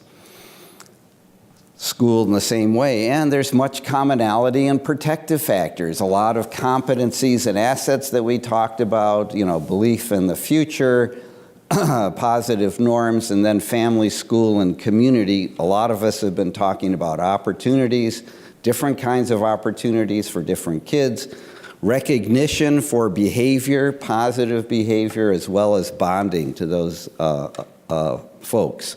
A lot of commonality in these protective factors as well. We know individuals' level of risk and protection influences whether a person will develop problems or develop their potential. These common factors predict a lot of different behavioral health problems, and they also show a lot of consistency in their effects across diverse groups, whether it's gender, culture, race, or income, and I think that's part of the common elements that you were talking about effective programs, Claire, that affect kids across the board. The issue is that different communities, neighborhoods have different levels of risk and protection, so one size doesn't fit all. That's the idea of the village here that Claire just summarized again. I'm only picking on Claire because it's a recency effect. Many other people have said these statements. today. She was also summarizing everyone as well. That means that one size doesn't fit all, and you're going to have to look at how are we putting kids at risk in our community and how are we protecting them. So here's one thing, is there's a lot of different approaches. For me, this was a blank chart when I started my career. There's a lot of approaches here, but guess what, guys? I'm really old. I'm retiring in 18 months. A lot of you aren't. You're just at, even that old guy over there probably is going on beyond my 18 months, but a lot of you are a lot younger. And so the big issue here is you got a big job going on and there's a lot of gaps to fill. I'm celebrating that there's any checks at all, but most people who see this kind of table say there's a lot of holes in this. And there's another whole, there's 16 areas of programs that we've identified, but that a lot of different kinds of policies or programs or, agencies like family planning clinics. So, animation isn't going to work. What I'm suggesting that we all think about, which is the last question that Kristen and Tamar posed to our tables, was I think because these societal, community, family, school, and peer and individual risk factors, we really need to understand how they predict disconnection, and we know how they predict other positive and negative outcomes. But we have to look at when we have the target of disconnection, which of these risk factors, so a new column on that chart, disconnection, and see which ones predict that. And they should be addressed, in my mind, because I'm thinking of prevention and promotion prior to disconnection or other negative outcomes. And that means that the youth development and preventive interventions need to build skills and assets and competencies, increase youth agency and contribution, strengthen the protective environment, and reduce these risk factors as well. You can't just focus on the positive. You've got to get rid of the negative elements as well. The, risks of failing at school and peers who are involved in drugs and communities where there's no opportunities for kids to meet their interests. And finally, we need system and policy change to support all of that. And this is the last one. We need the political will to make the change. I was so pleased to hear, what was it, 6.5 billion? Was that what you were saying? A year? Now, it's probably about half as much as really is necessary, but I'd be happy with 6.5, billion. I mean, what is that, one aircraft carrier, some ridiculous thing, 2 airplanes? I mean, come on, Who is saying, who's our most important investment? Our kids are. That's what they said in Netherlands. And, what do we say? Oh, if we could just hope for 6.5 billion a year. We need to get the political will. We have the evidence of what can work in these areas. If we don't get the political will to understand it's not just throwing $10,000 at the problem, or my agency, I hope I can get that $25,000 grant. It seems like a lot of money. It'll support a person for a year to go do some good work. It's a lot bigger than that, and we need to build the political will. And so Claire's idea of policy and advocacy, she's the leader in this area. I hope that, oh, look, it's out of sync. Well, here we go. Combining that with interventions for disconnected youth that do these kinds of things that we've been talking about will really reduce disconnection and have these other negative things be reduced and more positive outcomes for kids. So what I'm arguing for, these 2 middle categories, even though the animation didn't work, I did all the animation while you were all talking, so it doesn't quite work, but it's where that double-headed arrow is. We need to do them in concert together. We can't leave out the disconnected youth and do prevention and promotion only. We can't do disconnection only, because if you don't turn off the trauma tap, there's going to be more kids coming downstream, you know, so we really need to make sure we do both together. And with that, I don't think I have anything else to say. Oh, I do. Here you go. You look at them. Have a good day. Develop definition of disconnection and its measures. I think, you know, this work, we talk about work and school, but it's more than that. And I think, you know, one of your figures that I don't know if you put it in the package with a continuum of connection to disconnection. I think that's important. We need to really find out what the risk and protective factors are for disconnection. We need to reduce youth disconnection and combine the front end stuff as well. Figure out what works for this and then build the political will to have funds so that we can actually do this, so that in your agency, you know, you say, oh, geez, $25,000 is enough for a staff person for a year. And that it may be when they are 17 or 18 years old, but they're going to be gone from your agency within a year and a half. And, you know, you've just trained them up to speed and they're gone. Why do not-for-profit programs have so much trouble? Is because they'd not be able to build the workforce and build their capacity. So we need both of these things, and the integration that Thaddeus talked about. If we had data on that integration, it would be so important. So thank you, and I know it's a long day. Tamar and Kristen have a few words of benediction for you, and then we'll let you go. Thank you.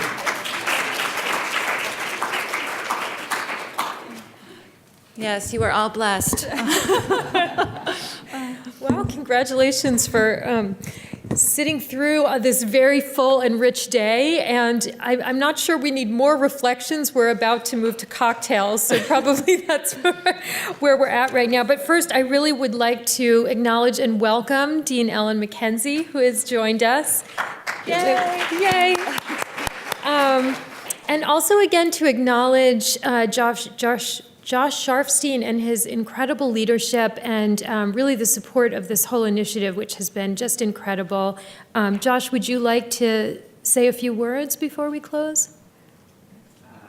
Let me say one thing, which is I really want to say that part of what public health is, learning school public health, is combining science with humanity, and we've had a lot of both of them today. And I really appreciate the work you did pulling this together, and everyone's participation. For us to make progress on this important issue, we have to keep both of those in mind. And I also want to thank everyone who put the day together, from the people who served us food to the incredible work of all the logistical team. Thank you very, very much. Great, thank you so much. And just to let you know, again, this is just the beginning for a start of, I hope, a lifelong collaboration with a lot of you. Although, Rico, We'll have to fit a lot into the next 18 months. Exactly. So, and then just to let you know, we are going to be breaking now, and dinner is going to be across the street in the Welch Medical Library.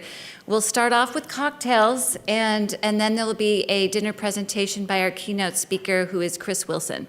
So again, I just this day was just so meaningful for Tamara and I really want to thank all your contributions. And feel free to email us too if there's any thoughts that you think afterwards and you want us to know. Please feel free to just let us know about that.